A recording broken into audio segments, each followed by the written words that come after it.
మనతో పాటు ఉన్నారు ఎంఆర్పిఎస్ వ్యవస్థాపక అధ్యక్షులు మందకృష్ణ మాదిగ గారు.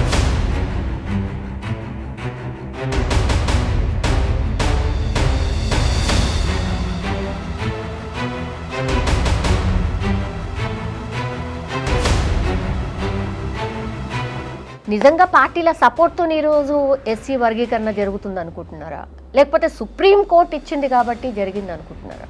30 ఏళ్ల క్రితం ఒక కుగ్రామంలో ఒక 10-15 మందితో మొదలైన ఉద్యమం.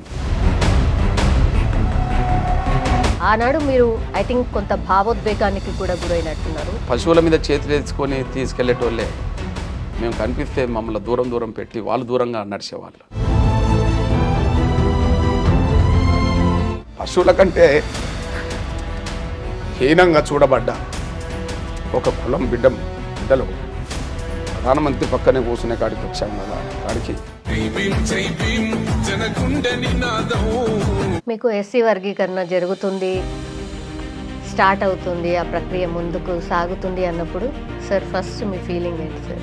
ఈ లక్ష్యాన్ని సాధించడం కోసం జరిగిన పోరాటంలో మా బిడ్డల మరణాలు ముందు మా కళ్ళ ముందు కనిపించాయి.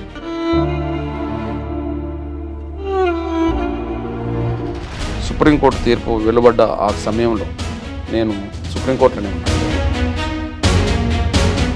నేను చనిపోయినా పర్లేదు, మా అన్న బతుకుంటే చాలన్నా వాళ్ళకి గుర్తుకొస్తే కదా. అందువల్ల వాళ్ళ త్యాగాలకే. మనతో పాటు ఉన్నారు ఎంఆర్పిఎస్ వ్యవస్థాపక అధ్యక్షులు మందకృష్ణ మాదిగ గారు. చాలా హ్యాపీగా ఉండుంటారు, బికాస్ ఎస్సీ వర్గీకరణ జరగబోతోంది, కొన్ని ఏళ్ల పోరాటం అది. సో ఆబ్వియస్లీ వాళ్ళ జాతి కోసం ఒక న్యాయ పోరాటం ఏదైతే జరిగిందో అది ఫలించబోతోంది కాబట్టి డెఫినెట్లీ హ్యాపీగానే ఉండుంటారు. ఇంకా మిగతా విషయాలు కూడా మాట్లాడదాం. సార్ స్టూడియోలో ఉన్నారు. సార్ నమస్తే. నమస్కారం తల్లి. Sir very fresh and happy mood and positiveness కనిపిస్తోంది సార్. తల్లి ఎంత హ్యాపీగా ఉన్నారు? ఎస్సీ వర్గీకరణ జరగబోతోంది అండ్ కొన్ని ఏళ్ల పోరాటం ఫలించబోతోంది. పోరాటం 3 దశాబ్దాలు తల్లి, ఎక్కడ బ్రేక్ లేకుండా, ఎన్ని ఒడిదుడుకులు వచ్చినా, ఉద్యమం మీద ఎన్ని కుట్రలు జరిగినా, ఎన్ని రకాలుగా నిర్బంధాలు ఎదురైనా, కొంతమంది బిడ్డల్ని కోల్పోయినా, లక్ష్యాన్ని సాధించాలనే ఒక పట్టుదలతో ఉద్యమం జరిగింది. వ్యక్తిగతమైన ప్రయోజనాల కంటే జాతి సమాజం ప్రయోజనాలు ముఖ్యమనే లక్ష్యంతో ఈ ఉద్యమం జరిగింది. కాబట్టి ఎన్నో అడ్డంకులను అధిగమించి ఒక లక్ష్యాన్ని చేరుతున్న సమయంలో సాధారణంగానే జాతి బిడ్డలకు భవిష్యత్తు వాళ్ళ ప్రయోజనాలు వాళ్ళకి దక్కబోతున్నాయి కదా. నిన్నటి వరకు వాళ్ళకు అవకాశాలు దక్కలేదు, రేపో మాపో వాళ్ళ అవకాశాలు అందుకోబోతున్నారు కదా అనే ఒక ఉంటుంది కదమ్మా. అంతవరకు మీ పోరాటంలో చాలా వరకు అంటే రాజకీయ పార్టీలను మీరు ఎంతో అంటే ఎక్కని మెట్టు లేదు, దిగని మెట్టు లేదు, అవన్నీ కూడా గుర్తు చేసుకున్నప్పుడు నిజంగా పార్టీల సపోర్ట్తో ఈరోజు ఎస్సీ వర్గీకరణ జరుగుతుంది అనుకుంటున్నారా, లేకపోతే సుప్రీంకోర్టు ఇచ్చింది కాబట్టి జరిగింది అనుకుంటున్నారా? అంటే ఇందులో 2 ఉన్నాయమ్మా. ఒకటి ప్రధానంగా ఉద్యమం. 30 ఏళ్ల క్రితం ఒక కుగ్రామంలో ఒక 10-15 మందితో మొదలైన ఉద్యమం ఈరోజు దేశంలో ఒక బలమైన సోషల్ మూమెంట్గా నడుస్తున్నది, కొనసాగుతున్నది. ఇంతకుముందే చెప్పినట్టుగా ఒక లక్ష్యాన్ని చేరడం కోసం అన్ని ప్రయత్నాలు చేశాం. ఇక నిర్బంధాలు, కష్టాలు, నిందలు, జైళ్ళు, శిక్షలు ఇవన్నీ ఒక ఉద్యమ ప్రస్థానంలో అన్నీ ఎదురైనాయి. సేమ్ టైం ఎంత మేము ఉద్యమం నిలబెట్టుకోవడానికి ప్రయత్నం చేసినా సమాజం మద్దతు మాకు అండగా నిలబడ్డది. మాలయేతర మొత్తం సమాజం, అన్ని వర్గాల అండదండలు మొదటి నుంచి ఎంఆర్పేసుకున్నాయి. దానికి కారణం వీళ్ళు అన్యాయం గురైన వాళ్ళు, వీళ్ళకి న్యాయం జరగాలి, వాళ్ళ తరఫున పోరాటం జరుగుతుంది, మనం వీలైన మేరకు మన శక్తిని మనం తోడ్పాటుని అందిద్దామని చెప్పి సమాజంలో ఉండబడే అన్ని వర్గాల పెద్దలు, మానవతావాదులు, ప్రజాస్వామికవాదులు అందరి అండదండలు అందించారు. వాళ్ళకి ఎప్పుడు వ్యక్తిగతంగా నేనే కాదు మా జాతి కూడా రుణపడి ఉన్నది.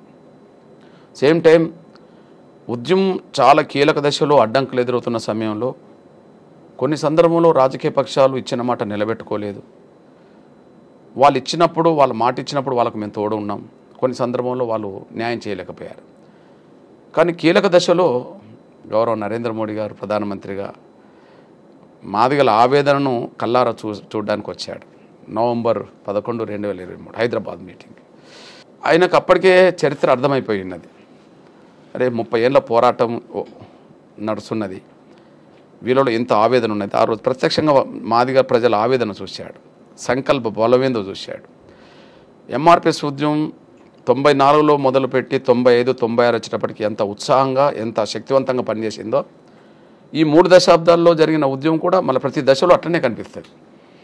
కాబట్టి ఆయన కల్లారా చూశాడు, నిజమే న్యాయం ఉన్నది కదా, ఈ న్యాయానికి అడ్డంకులు వస్తున్నాయి కదా, అడ్డంకులను అధిగమించడానికి ప్రభుత్వ పరంగా మేము చేతినివ్వాలి కదా అని చెప్పి ఆయన మనసా వాచ అనుకోవడం వల్ల జరిగిన పరిణామాల్లో కేంద్ర ప్రభుత్వం కూడా సుప్రీంకోర్టులో అఫిడవిట్ ఇవ్వాల్సిన పరిస్థితి వచ్చేసింది ఎస్సీ వర్గీకరణకు అనుకూలంగా. ఇప్పుడు ఎగ్జాంపుల్, ఇప్పుడు 2004లో అదే సుప్రీంకోర్టులో 5 జడ్జీలు ఎస్సీ వర్గీకరణ చెల్లదని చెప్పారు. ఎందుకు చెప్పారు? అప్పుడు కేంద్ర ప్రభుత్వం సపోర్ట్ లేదు, యూపీఏ గవర్నమెంట్ సపోర్ట్ లేదు, వాళ్ళు అఫిడవిట్ ఇవ్వలేదు, అనుకూలంగా ముందుకు రాలేదు, వాళ్ళ మీద ఒత్తిడి ఉన్నది. ఇప్పుడు కాంగ్రెస్ పార్టీలోనే ఉండి కాంగ్రెస్ పార్టీ వర్గీకరణకు అనుకూలంగా మేనిఫెస్టో పెడితే కాంగ్రెస్ పార్టీలో ఉన్న మాల సామాజిక వర్గంలో ఉన్న వాళ్ళే కదా మేము అడ్డు తగులుతామని ఇప్పటికీ మాట్లాడుతున్నది. ఆ రోజులు కూడా అట్లా అడ్డు తగులడం వల్ల మాకు సుప్రీంకోర్టులో కూడా మాకు న్యాయం జరగకుండా పోవడానికి దారితీసింది.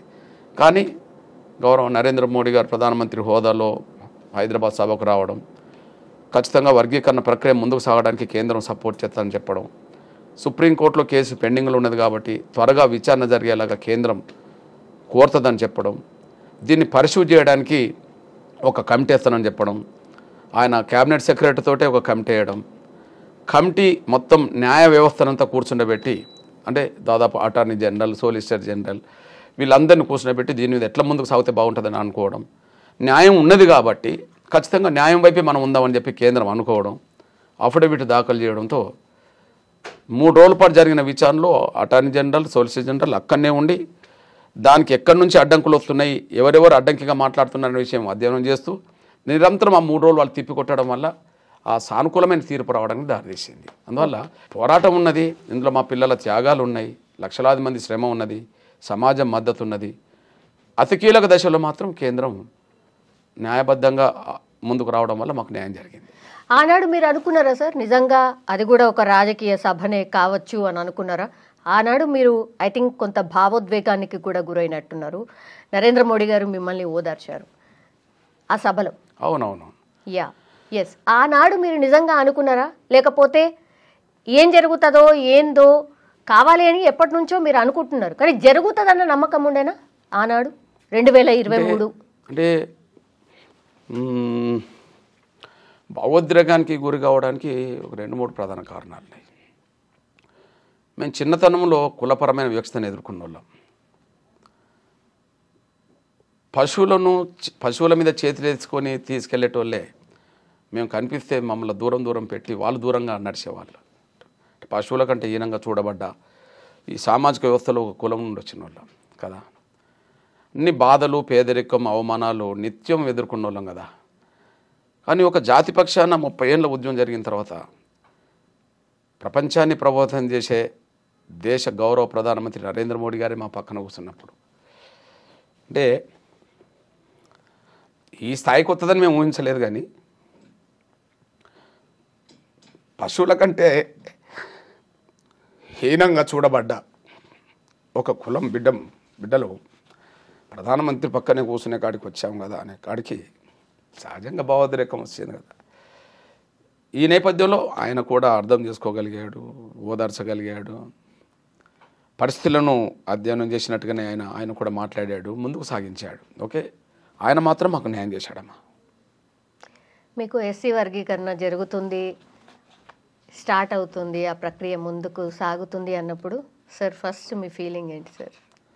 అంటే ముందు ఈ లక్ష్యాన్ని సాధించడం కోసం జరిగిన పోరాటంలో మా బిడ్డల మరణాలు ముందు మా కళ్ళ ముందు కనిపించినాయి. సుప్రీంకోర్టు తీర్పు వెలువడ్డ ఆ సమయంలో నేను సుప్రీంకోర్టులోనే ఉన్నాను. 2004లో సుప్రీంకోర్టులోనే ఉన్నాను ఓడిపోయినప్పుడు కూడా. అంటే మాకు ఎవరు లేరు కదా, అందువల్ల మేము ఓడిపోయినాం. వాళ్ళకి సుప్రీంకోర్టు స్థాయిలో కూడా వర్గీకరణ అడుక్కునే వాళ్ళకి జడ్జీలు ఉన్నారు. యూపీఏ గవర్నమెంట్ను శాసించే మా సోదర వర్గం ఉన్నది. ఇప్పుడు యూపీఏ గవర్నమెంట్ 10 ఏళ్ళు ఉన్నది. శ్రీమతి సోనియా గాంధీ గారు యూపీఏ చైర్పర్సన్, ఆమెకు సలహాదారుడు కొప్పుల రాజు మా మాలే. రాహుల్ గాంధీకి సలహాదారుడు రాజశేఖరన్ ఐఏఎస్ అధికారి మాల. ప్రధానమంత్రి కార్యాలయంలో తిష్టేసిన కాంతారావు ఐఏఎస్ మాల. క్యాబినెట్లో వాళ్ళు, ఎక్కడ చూసినా వాళ్ళు, సుప్రీంకోర్టులో జడ్జీలు వాళ్ళు. మాకెవరు లేరు. అప్పుడు బాధతో కళ్ళనీళ్ళు వచ్చినాయి. మేము ఒంటరి వాళ్ళం కదా అని. కానీ ఇక్కడ మేము ఓడిపోయామో అక్కడనే గెలవాలి. ఎందుకంటే ధర్మానికి కొన్ని అడ్డంకులు ఇబ్బందులు వచ్చినా కూడా ధర్మాన్ని గెలిపించుకునే అంత పోరాటం మాత్రం జరగక తప్పదని చెప్పి మనం పోరాటం మొదలుపెట్టడం జరిపింది. ఇక 2024లో సుప్రీంకోర్టులో జడ్జిమెంట్ వచ్చిన రోజు కూడా నా కళ్ళ నీళ్ళు వచ్చినాయి. ఆనాడు బాధతో వచ్చినాయి. ఈనాడు మా పిల్లలు గుర్తుకొచ్చి వచ్చినాయి. ఉద్యమం జరుగుతున్న సమయంలో, నేను ఆమర దీక్ష చేస్తున్న సమయంలో 98లో 12-13 రోజులకు వచ్చేటప్పటికి రాష్ట్ర వ్యాప్తంగా రెడ్ అలర్ట్ అయిపోయింది. మొత్తం మిలిటెంట్ ఉద్యమాలు జరుగుతున్నాయి. మా అన్నకి ఏమన్నా అవుతుందని చెప్పి చాలామంది ఆత్మహత్య ప్రయత్నం చేసుకున్నారు. ఒక తమ్ముడు తాడిపత్రిలో తెల్లబండ్ల రవి అని చెప్పి 5-6 ఆత్మహత్య ప్రయత్నం చేసుకుంటే ఒక తమ్ముడు చనిపోయాడు. చనిపోతూ కూడా అతను నిమ్స్ ఆసుపత్రిలో, నేను చనిపోయినా పర్లేదు మా అన్న బతికుంటే చాలన్నాను.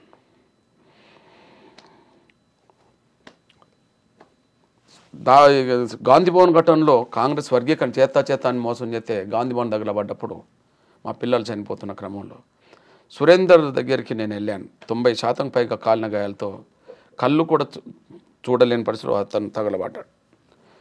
ఆయనను చూసి నేను ఏడుస్తుంటే నా గొంతు విని, నువ్వు ఏడవద్దన్నా, మేము చనిపోయినాం, మేము చనిపోతాం, మాకు తెలుసు, నువ్వు ధైర్యంగా ఉండు సురేందర్ అని నేనన్నా. లేదన్నా, మేము ధైర్యంగానే ఉన్నాం, నువ్వు ధైర్యంగా ఉండు, మేము చనిపోతామన్నా, నువ్వేం బాధపడకు, చనిపోతున్నామనే విషయం మాకు తెలుసు, మా పరిస్థితి అట్లనే ఉన్నది, కానీ మేము చనిపోయినా వర్గీకరణ ఉద్యమం మాత్రం ఆపద్దు అని.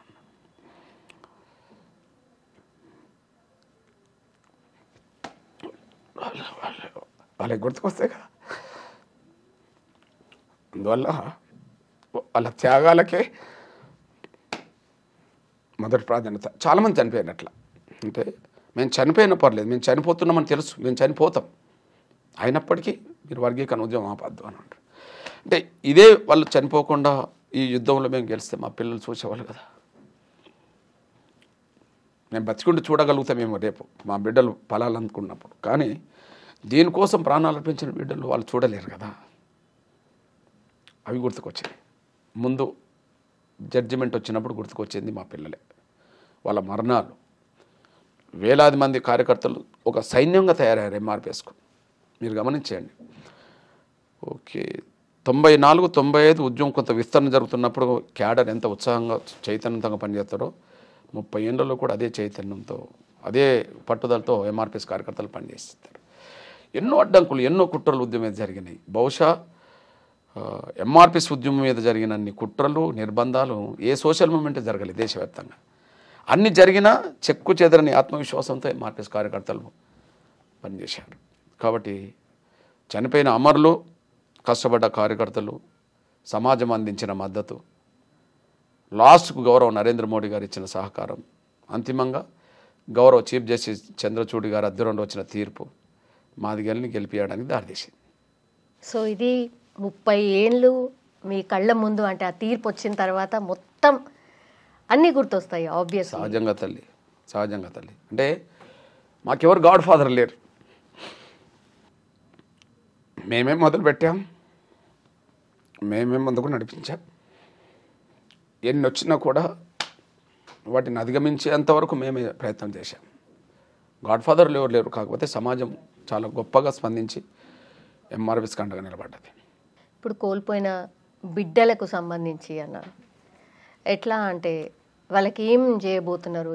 అంటే కుటుంబాలు చాలామంది చూస్తుంటారు కదా, అదే ఇక వచ్చింది, మన హక్కు మనకు దక్కింది అనే సంతోషం ఉంటుంది కదా. ఖచ్చితంగా ఒకవైపు సుప్రీంకోర్టు తీర్పు వచ్చి ఇంకా వర్గీకరణ పాలాలు అందుబాటులోకి రాబోతున్నాయని చెప్పి జాతి సమాజం, ఎందుకంటే జాతి ఒకటే కాదు సమాజం కూడా, అరే వాళ్ళ పోరాటానికి న్యాయం జరగబోతుంది, వాళ్ళ పిల్లలకు మేలు జరగబోతుందని సమాజం కూడా బాగుంటున్న సమయంలో మళ్ళీ కొన్ని అడ్డంకులు కుట్రలు మళ్ళీ ఎదురవుతున్న సమయంలో అరే మరికొంతకాలం ఆలస్యం అవుతుందేమో అనే ఆవేదన సహజంగా ఉంటుంది కదా. అయినప్పటికీ వాటన్నిటిని అధిగమించాల్సిందే. 30 ఏళ్ళుగా వచ్చిన అడ్డంకులను ఎట్లయితే పోరాట స్ఫూర్తితోటి సంకల్ప బలంతో సమాజం అందించిన మద్దతుతోటి ఎట్లయితే అన్ని అడ్డంకులను అధిగమిస్తూ ఈ దశకు వచ్చామో, ఇప్పటికీ చివరి అడ్డంకిగా ఇంకా మాట్లాడుతున్న వాళ్ళని అధిగమించి మళ్ళీ దాన్ని అమలు చేయించుకోవడమే దృష్టి పెట్టాలి అంతే.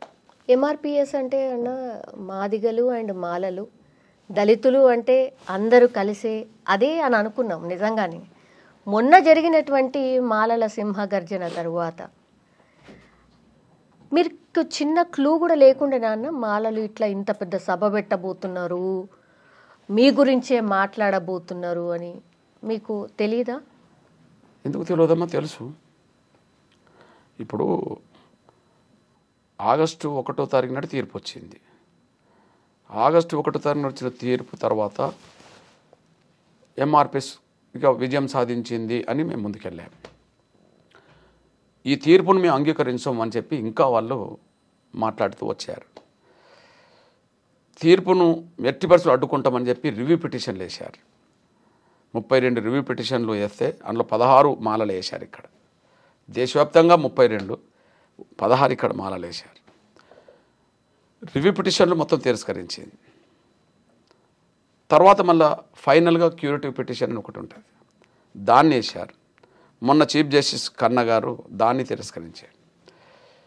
ఇక వాళ్ళకు న్యాయ వ్యవస్థ ద్వారా వాళ్ళకి ఇంకా లేదు. అట్లాంటప్పుడు రోడ్ల మీదకి వచ్చి బెదిరించో అదిరించో దీన్ని జాప్యం చేసినంతకాలం ఈ వర్గీకరణ లేకుండా అవకాశాలు పొందుదామని చెప్పి ఆ ప్రయత్నాలు 4 నెలలుగా కొనసాగించారు. దాదాపు మీటింగులు పెట్టుకుంటూ వాళ్ళ ఉద్యోగస్తులను వాళ్ళ విద్యార్థులను సమీకరించుకుంటూ వాళ్ళకి ఏదో వర్గీకరణ జరిగితే వాళ్ళకేదో అన్యాయం జరగబోతున్నట్టు వాళ్ళకు ప్రచారం చేసి మొత్తం రిజర్వేషన్లు లేకుండా చేయడానికి ఎంఆర్పిఎస్ కుట్ర చేస్తుందని చెప్పి ప్రచారం చేసి టోటల్గా ఒక మీటింగ్ పెట్టుకోగలిగారు. నేను ఒక విషయం చెప్తున్నామా,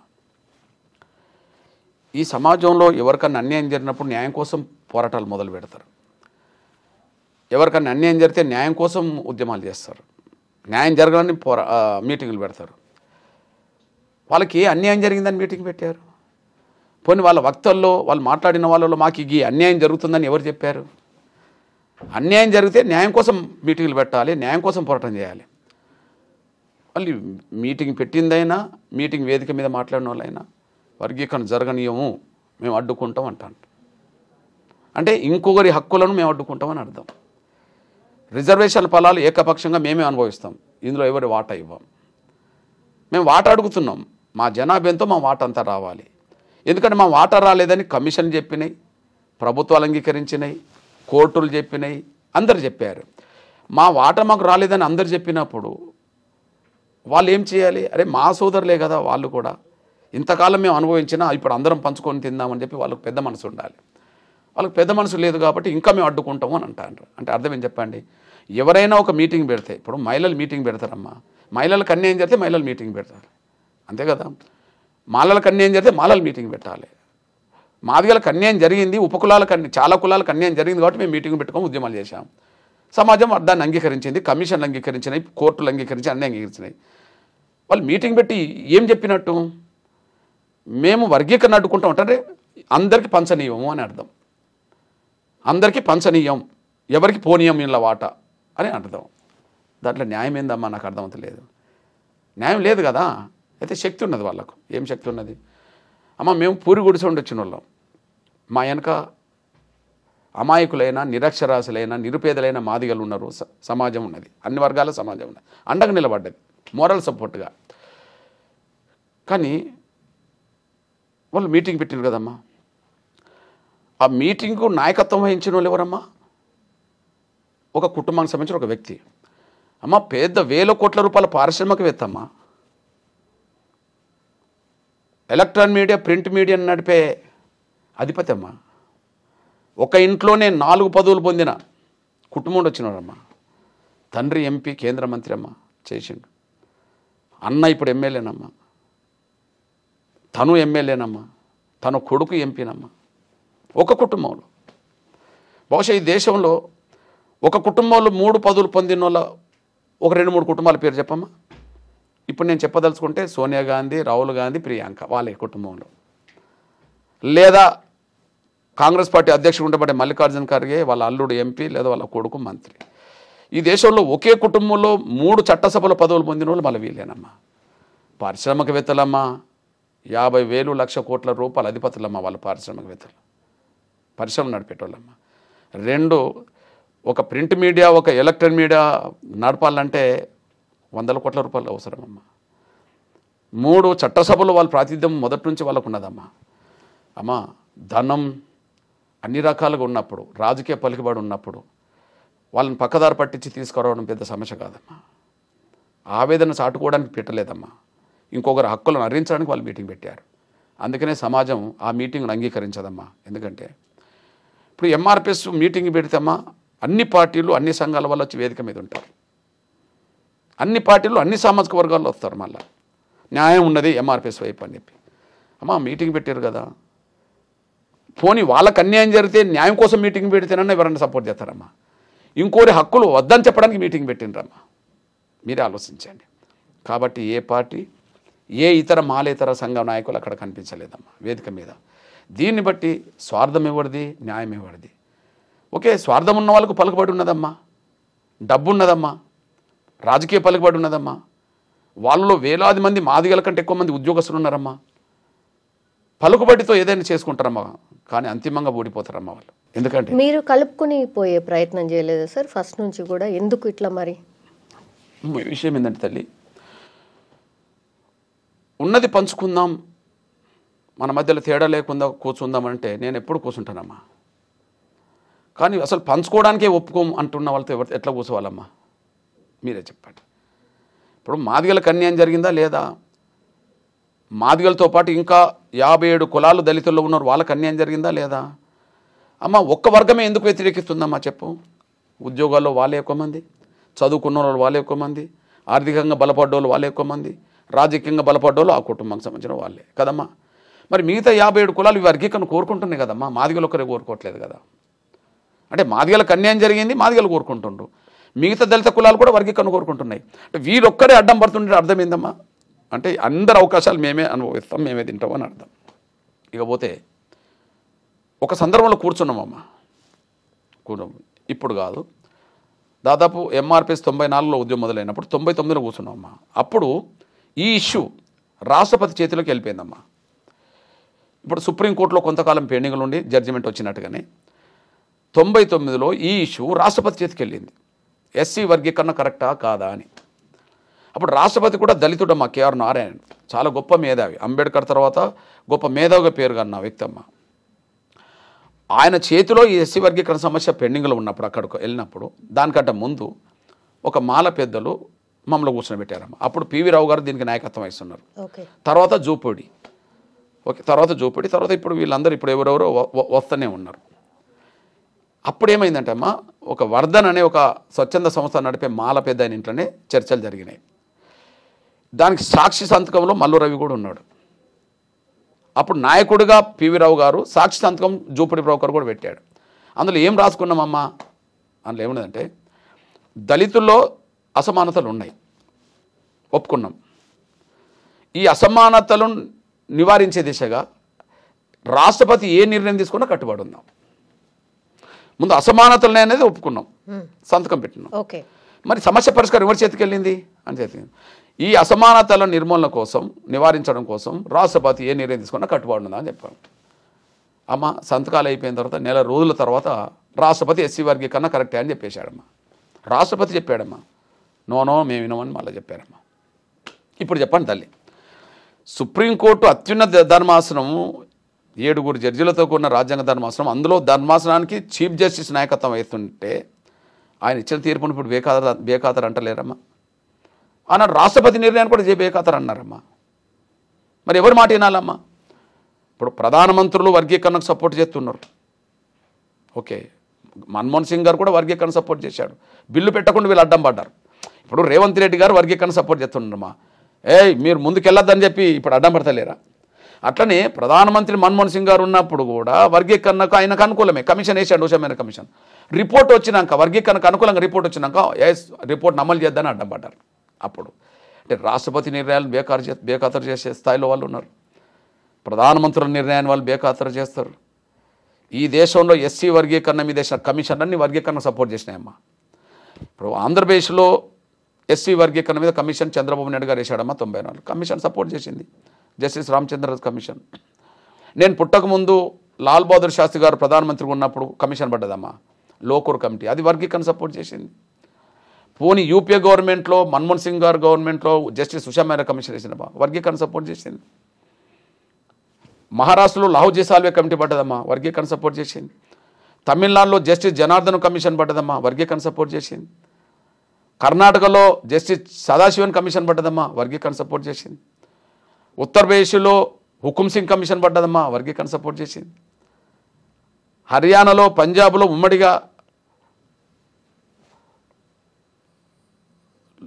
ఉషా మేరా కమిషన్, తర్వాత జస్టిస్ లాహోజీ సాల్వే కమిషను ఇక్కడ పడ్డదమ్మా. ఇట్లా ప్రతి రాష్ట్రంలో కమిషన్లు పడ్డాయమ్మా. పంజాబ్లో గుర్నామ్ సింగ్ కమిషన్ పడ్డదమ్మా. అన్ని కమిషన్ సపోర్ట్ చేసినాయి. అమ్మ కమిషన్లు ఎందుకు సపోర్ట్ చేస్తాయమ్మా అంటే అన్యాయం జరిగిందనేది నిర్ధారణకు చేసి న్యాయం జరగాలని చెప్పేసినాయమ్మా. కమిషన్ రిపోర్టులు బేఖాతరు చేస్తారమ్మా, సుప్రీంకోర్టుల నిర్ణయాలు బేఖాతరు చేస్తారమ్మా, ప్రధానమంత్రుల నిర్ణయాన్ని బేఖాతరు చేస్తారమ్మా. ముఖ్యమంత్రులు మాట్లాడితే వర్గీకరణ అడ్డు తగులుతామని ఇప్పుడు చెప్తారమ్మా. ఇప్పుడు మొన్న పెట్టిన మీటింగ్లో వక్తలందరూ ఏం మాట్లాడిన తల్లి, మేము వర్గీకరణ అడ్డుకుంటామని చెప్పారు. ఇక వాళ్ళకి ఎవరు చెప్పాలి తల్లి, నాకు మీరే చెప్పండి. ఇప్పుడు ఇది అన్నదమ్ముల పంచాయతీ లెక్క ఉందన్న, ఒక కుటుంబంలోనే ఒక అన్న ఒక తమ్ముడు కొట్లాడుకుంటున్నట్టు ఉంది. మరి దీనికి పరిష్కారం లేదా అంటే ఇప్పటి వరకు మాలలే లబ్ధి పొందిండ్రు అని మీరు అంటున్నారు. అమ్మా నాకు అర్థమైంది తల్లి. ఇప్పుడు ఎస్సీ వర్గీకరణ స్త్రీ పురుషుల మధ్యలో ఏదైనా వివాదం జరుగుతుంది, పురుషులదైనా స్త్రీలదైనా న్యాయం వైపే నిలబడగల తల్లి ఎవరమైనా. నంబర్ 1 కుటుంబంలో మీరు అన్నట్టుగా అన్నదమ్ముల మధ్యలోనే ఒక స్ట్రగుల్ జరుగుతుంది. ఆ అన్నదమ్ముల మధ్యలో న్యాయం ఎవరిది అన్యాయం ఎవరిదో తేలుతుంది కదా తల్లి. ఓకే, 2 కులాల మధ్యలోనే యుద్ధం జరుగుతుంది. ఏ కులం న్యాయం వైపు ఉన్నదనే విషయం నిర్ధారణ జరుగుతుంది తల్లి కదా. అంటే అన్నదమ్ముల మధ్యలో సమస్య ఒక ఘర్షణగా మారినా, లేదా స్త్రీ పురుషుల మధ్యలో ఘర్షణగా మారినా, లేదా 2 కులాలు తెగల మధ్యలో ఘర్షణ మారినా ఇద్దరి వైపు న్యాయం ఉండదు, ఇద్దరి వైపు అన్యాయం ఉండదమ్మా. న్యాయం ఒకవైపు ఉంటుంది, అన్యాయం ఒకవైపు ఉంటుంది. ఇప్పుడు చెప్పండి తల్లి, న్యాయం ఇటు ఉన్నదని సమాజం ఒప్పుకున్నది కదా, కమిషన్లు ఒప్పుకున్నాయి కదా, కోర్టులు ఒప్పుకున్నాయి కదా, ప్రధానమంత్రులు ఒప్పుకున్నారు కదా, రాష్ట్రపతులు ఒప్పుకున్నారు కదా, మేము ఒప్పుకోమంటాను. ఇప్పుడు ఎవరు చెప్పాలి తల్లి, నువ్వే చెప్పు, నువ్వన్నా చెప్పు మరి వాళ్ళకు. నా బిడ్డగా నా చెల్లెగా నువ్వు చెప్పు, న్యాయం వైపు చెప్పు అన్న. ఇప్పుడు ఇష్యూ ఏంటి అంటే మాలల సంఖ్య ఎంత, మాదిగల సంఖ్య ఎంత, ఈ కొట్లాట ఈయనేనా వచ్చింది అంటే సంఖ్యాబలం దానికోసమేనా? అట్లేం లేదు తల్లి. నేనంటే ఎవరి సంఖ్య ఏందని నేను చెప్పాల్సిన అవసరం లేదు తల్లి, ఇంకోటి చెప్పాల్సిన అవసరం లేదు. ఎవరి సంఖ్య ఏందో ఇప్పటికే ఆధారాలు ఉన్నాయి కదా. ఎస్సీ ఎస్టీల జనాభా ఎప్పుడు కూడా 10 ఏళ్ళకు ఒకసారి లెక్కలు తీస్తారమ్మా, కులాల వారిగా తెగల వారిగా లెక్కలు తీస్తారమ్మా. అవి ఎప్పుడు 10 ఏళ్ళకు ఒకసారి అందుబాటులో ఉంటాయమ్మా. కాబట్టి నేను ఇంతమంది ఉన్నామని నేను చెప్పినా, ఎదటోళ్ళు మేము ఇంతమంది ఉన్నది చెప్పినా ఏదో సంతృప్తి కోసం చెప్పడమే తప్ప లెక్కలు ఇప్పటికే రికార్డ్ అయి ఉన్నాయి కదా తల్లి, ఉన్నాయి కదా. ఇప్పుడు ఎవరికి నష్టం అవుతుంది చెప్పమ్మా? మాలల జనాభా ఇంత అంత వాళ్ళకి వస్తుంది, మాదిగల జనాభా ఇంత, మాదిగల జనాభా అంత వస్తుంది. మాదిగలు కానీ ఇంకా కొన్ని కులాలు ఉన్నాయి, వాళ్ళ జనాభా ఇంత, వాళ్ళ వాట వాళ్ళకి వస్తుంది. పంచుకోకపోతే అందరు వాట ఒకరు తింటారు, పంచుకుంటే ఎవరు వాట వాళ్ళకి వస్తుంది. మా జనాభా కంటే మించి నేను అడుగుతలేను, మా జనాభా కంటే తక్కువ వస్తే నేను ఒప్పుకోను. ఇప్పుడు నష్టం ఎవరికి తల్లి? మా జనాభా 10% ఉన్నదనుకోండి, నేను 11 అడిగితే తప్పు అవుతుంది, ఇంకో అవకాశాలు తీసుకున్నట్టు అవుతుంది. మా జనాభా 10 ఉన్నా మాకు 8 వచ్చినాయి అనుకో, మేము ఒప్పుకోం, మాకు ఇంకా 2 అదనంగా మాకు రావాలి కదా. కాబట్టి ఎవరి జనాభా ఎంతో వాళ్ళ వాట అంత అన్నప్పుడు పంచుకుంటే అందరం బాగుపడతాం కదా. పంచుకోకపోవడం వల్లనే అందరు నష్టపోయారు కదా. ఇది చరిత్ర చెప్పిన సాక్ష్యం కదా తల్లి. దీన్ని ఒప్పుకోకపోతే అది మూర్ఖత్వం, స్వార్థం. ఇప్పుడు పంచాయతీ అయినప్పుడు జనరల్లీ అన్న కాంప్రమైజ్ అయ్యి మళ్ళీ పెద్దలు కూర్చొని మాట్లాడుకుంటే ముచ్చట కొంచెం సమసిపోతుంది. ఇప్పుడు దీన్ని ఇంకా మీరు ఒక మాటని వాళ్ళొక మాటని ఇట్లా పెద్దగా వేసుకుంటా పోతే మధ్యలో ఇంకొకళ్ళు దూరి దాన్ని గజిబిజి చేసేస్తారు. ఆ తర్వాత మళ్ళా అన్యాయమే జరిగే అవకాశం లేదా? ఒక విషయం తల్లి, ముందు కొన్ని వేల సంవత్సరాలుగా ఈ సమాజంలో దళితులుగా వివక్షతకు గురైన వాళ్ళం కదా. వివక్షత గురైన వర్గాలకు సంబంధించిన వాళ్ళలోనే మళ్ళీ వివక్షత కొనసాగుతుంది. డాక్టర్ బాబాసాహెబ్ అంబేద్కర్ అన్నాడు, 2 కులాల మధ్యలో వివాహాలు జరుగుతాయా అని. జరగవని చెప్పాడు. 2 కులాలు కనీసం సహపంక్తి భోజనం అన్న చేస్తారా అని అడిగారు ఒకనాడు. జరగవని చెప్పేశాడు. అంటే అగ్రకులాలు దళితుల మధ్యలో ఈ అసమానతలు వివక్షత చూస్తున్నామో వితిన్ ది దళితుల మధ్యలో కూడా అసమానతలు వివక్షత ఉన్నది తల్లి. ఇది సమాజానికి కనిపించకపోవచ్చు, మాకు తెలుసు కదా తల్లి కదా, కనిపిస్తుంది. ఇప్పుడు నేను అంటున్నా, మనలో మనమే పంచుకోవడానికి ఒప్పుకోపోతే మన ఆనాడు అంబేద్కర్ కాలంలో రిజర్వేషన్ ఇవ్వడానికి అగ్రకులాలు అంగీకరించినాయి కదమ్మా. మీకంటే వాళ్ళు గొప్పవాళ్ళే. 100 ఏళ్ల క్రితం 199% నిరక్షరాలైన దళిత వర్గాల తరపున అంబేద్కర్ కొట్లాడాడు, మాకు ప్రత్యేక రిజర్వేషన్లు కావాలి అని చెప్పి. లేదు మేము వాటా ఇవ్వం అని వాళ్ళు అన్నారు, అగ్రకులాలు అన్నారు. కానీ కొద్ది కాలానికే ఒప్పందం జరిగింది. గాంధీ అంబేద్కర్ మధ్య ఒప్పందం జరిగింది. కొద్ది కాలానికే లే అందరూ బాగుపడాలంటే ప్రత్యేక రిజర్వేషన్లు వాళ్ళకి ఇవ్వాలని చెప్పి.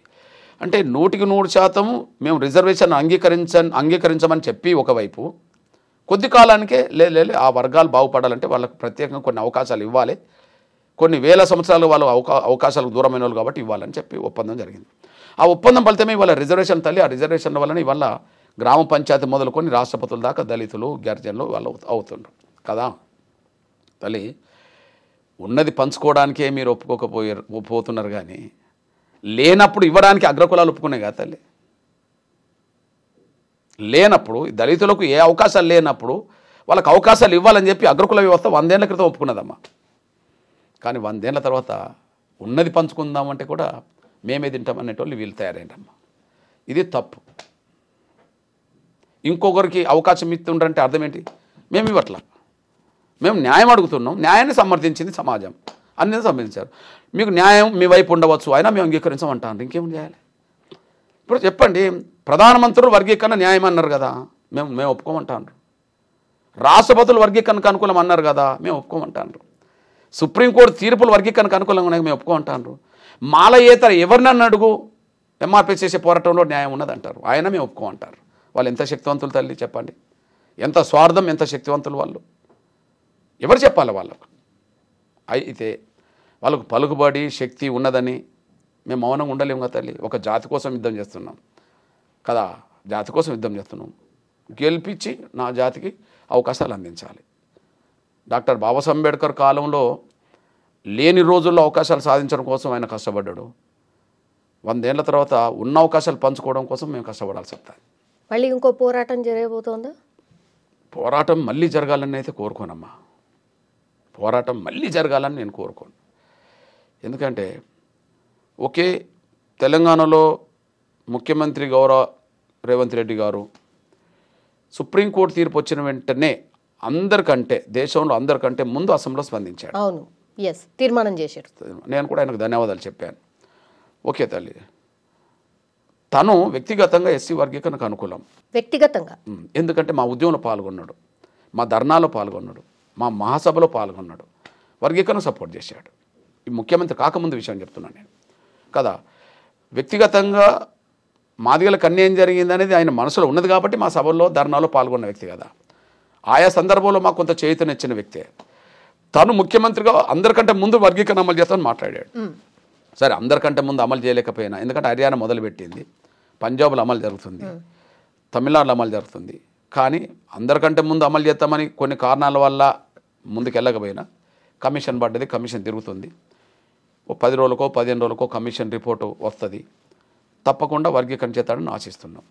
కానీ అడ్డంకులు కల్పిస్తామనే వాళ్ళని చూస్తే బాధ అనేది ఒకటి ఉంటుంది. అడ్డంకిలు కల్పించిన వాళ్ళు మరి అదే పార్టీలు ఉన్నారు కదా, ఎందుకని వాళ్ళని నిలువరించలేకపోతున్నారు? మరి ఎందుకని ఆప్తలేరు? అంత పెద్ద సభ ముఖ్యమంత్రి గారికి తెలియకుండా జరుగుతుందా? ఎట్లయితుంది అది? ఖచ్చితంగా వాళ్లకు కాంగ్రెస్ అంటేనే అగ్రకులాల్లో రెడ్లది అని అంటారు,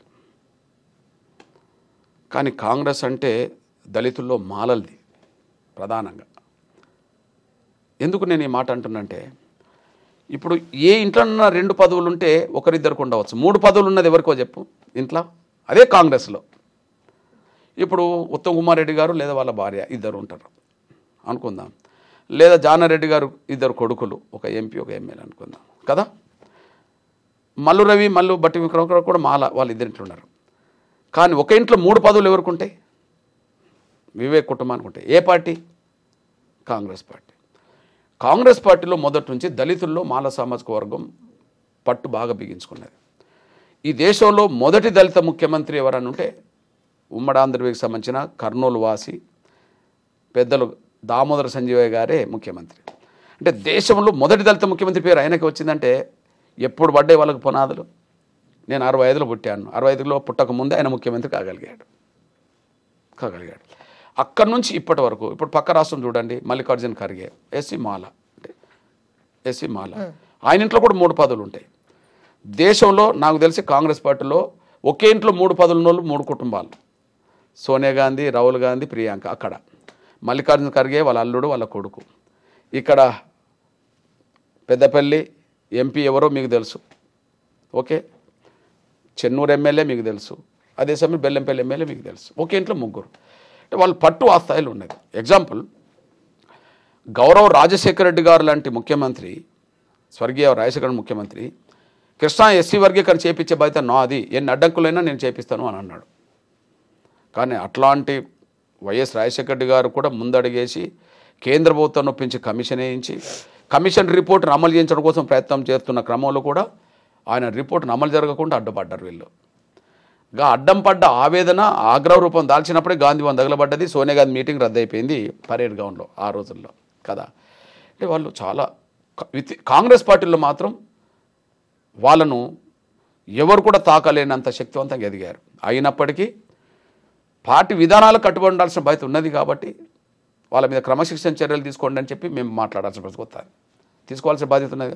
ఎందుకంటే 2018 అసెంబ్లీ ఎన్నికల్లో సోదరులు రాహుల్ గాంధీ గారు గద్వాల సభలో ఎస్సీ వర్గీకరణకు కట్టుబడి ఉన్నాం, ఎస్సీ వర్గీకరణ పూర్తి చేసే బాధ్యత మాది అని చెప్పి ఓపెన్గా సభలో మాట్లాడాడు. Voice record. 2018 అసెంబ్లీ ఎన్నికల సందర్భంగా హైదరాబాద్ ఉన్నప్పుడు ఒక హోటల్లో అది మిడిది ప్రెస్లో గెట్ టుగెదర్ జరిగింది, ఎడిటర్స్ మీటింగ్ జరిగింది కదా. అందులో ఎస్సీ వర్గీకరణకు కాంగ్రెస్ కట్టుబడి ఉన్నది, అన్ని పార్టీలు ఒప్పించి ఈ వర్గీకరణ సాధిస్తుందని చెప్పి ఆయన మాట్లాడిండు.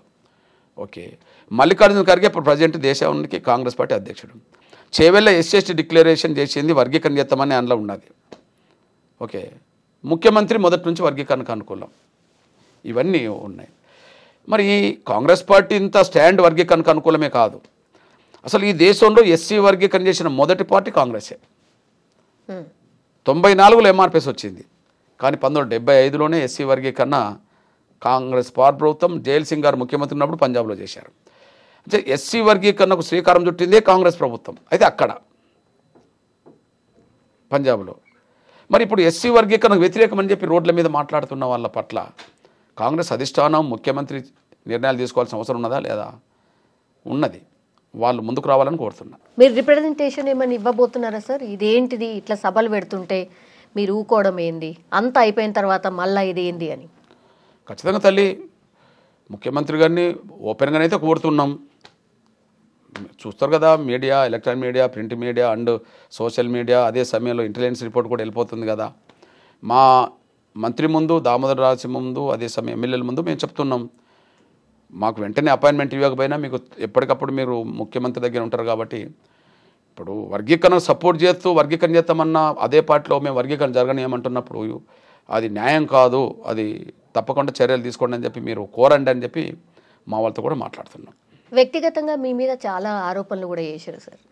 మాదిగ సామాజిక వర్గంకి మీరు చేసింది ఏం లేదు, మీరేదో మీ స్టేచర్ పెంచుకున్నారు, ఉద్యమం మాటున మీరు సూట్ కేసులు మోసిర్రని, ఏదో చేసిర్రని, అసలు వర్గీకరణను ఆపిందే మీరని, ఇట్లా రకరకాలుగా కూడా ఆరోపణలు వచ్చినాయి, మీకు తెలిసిందే.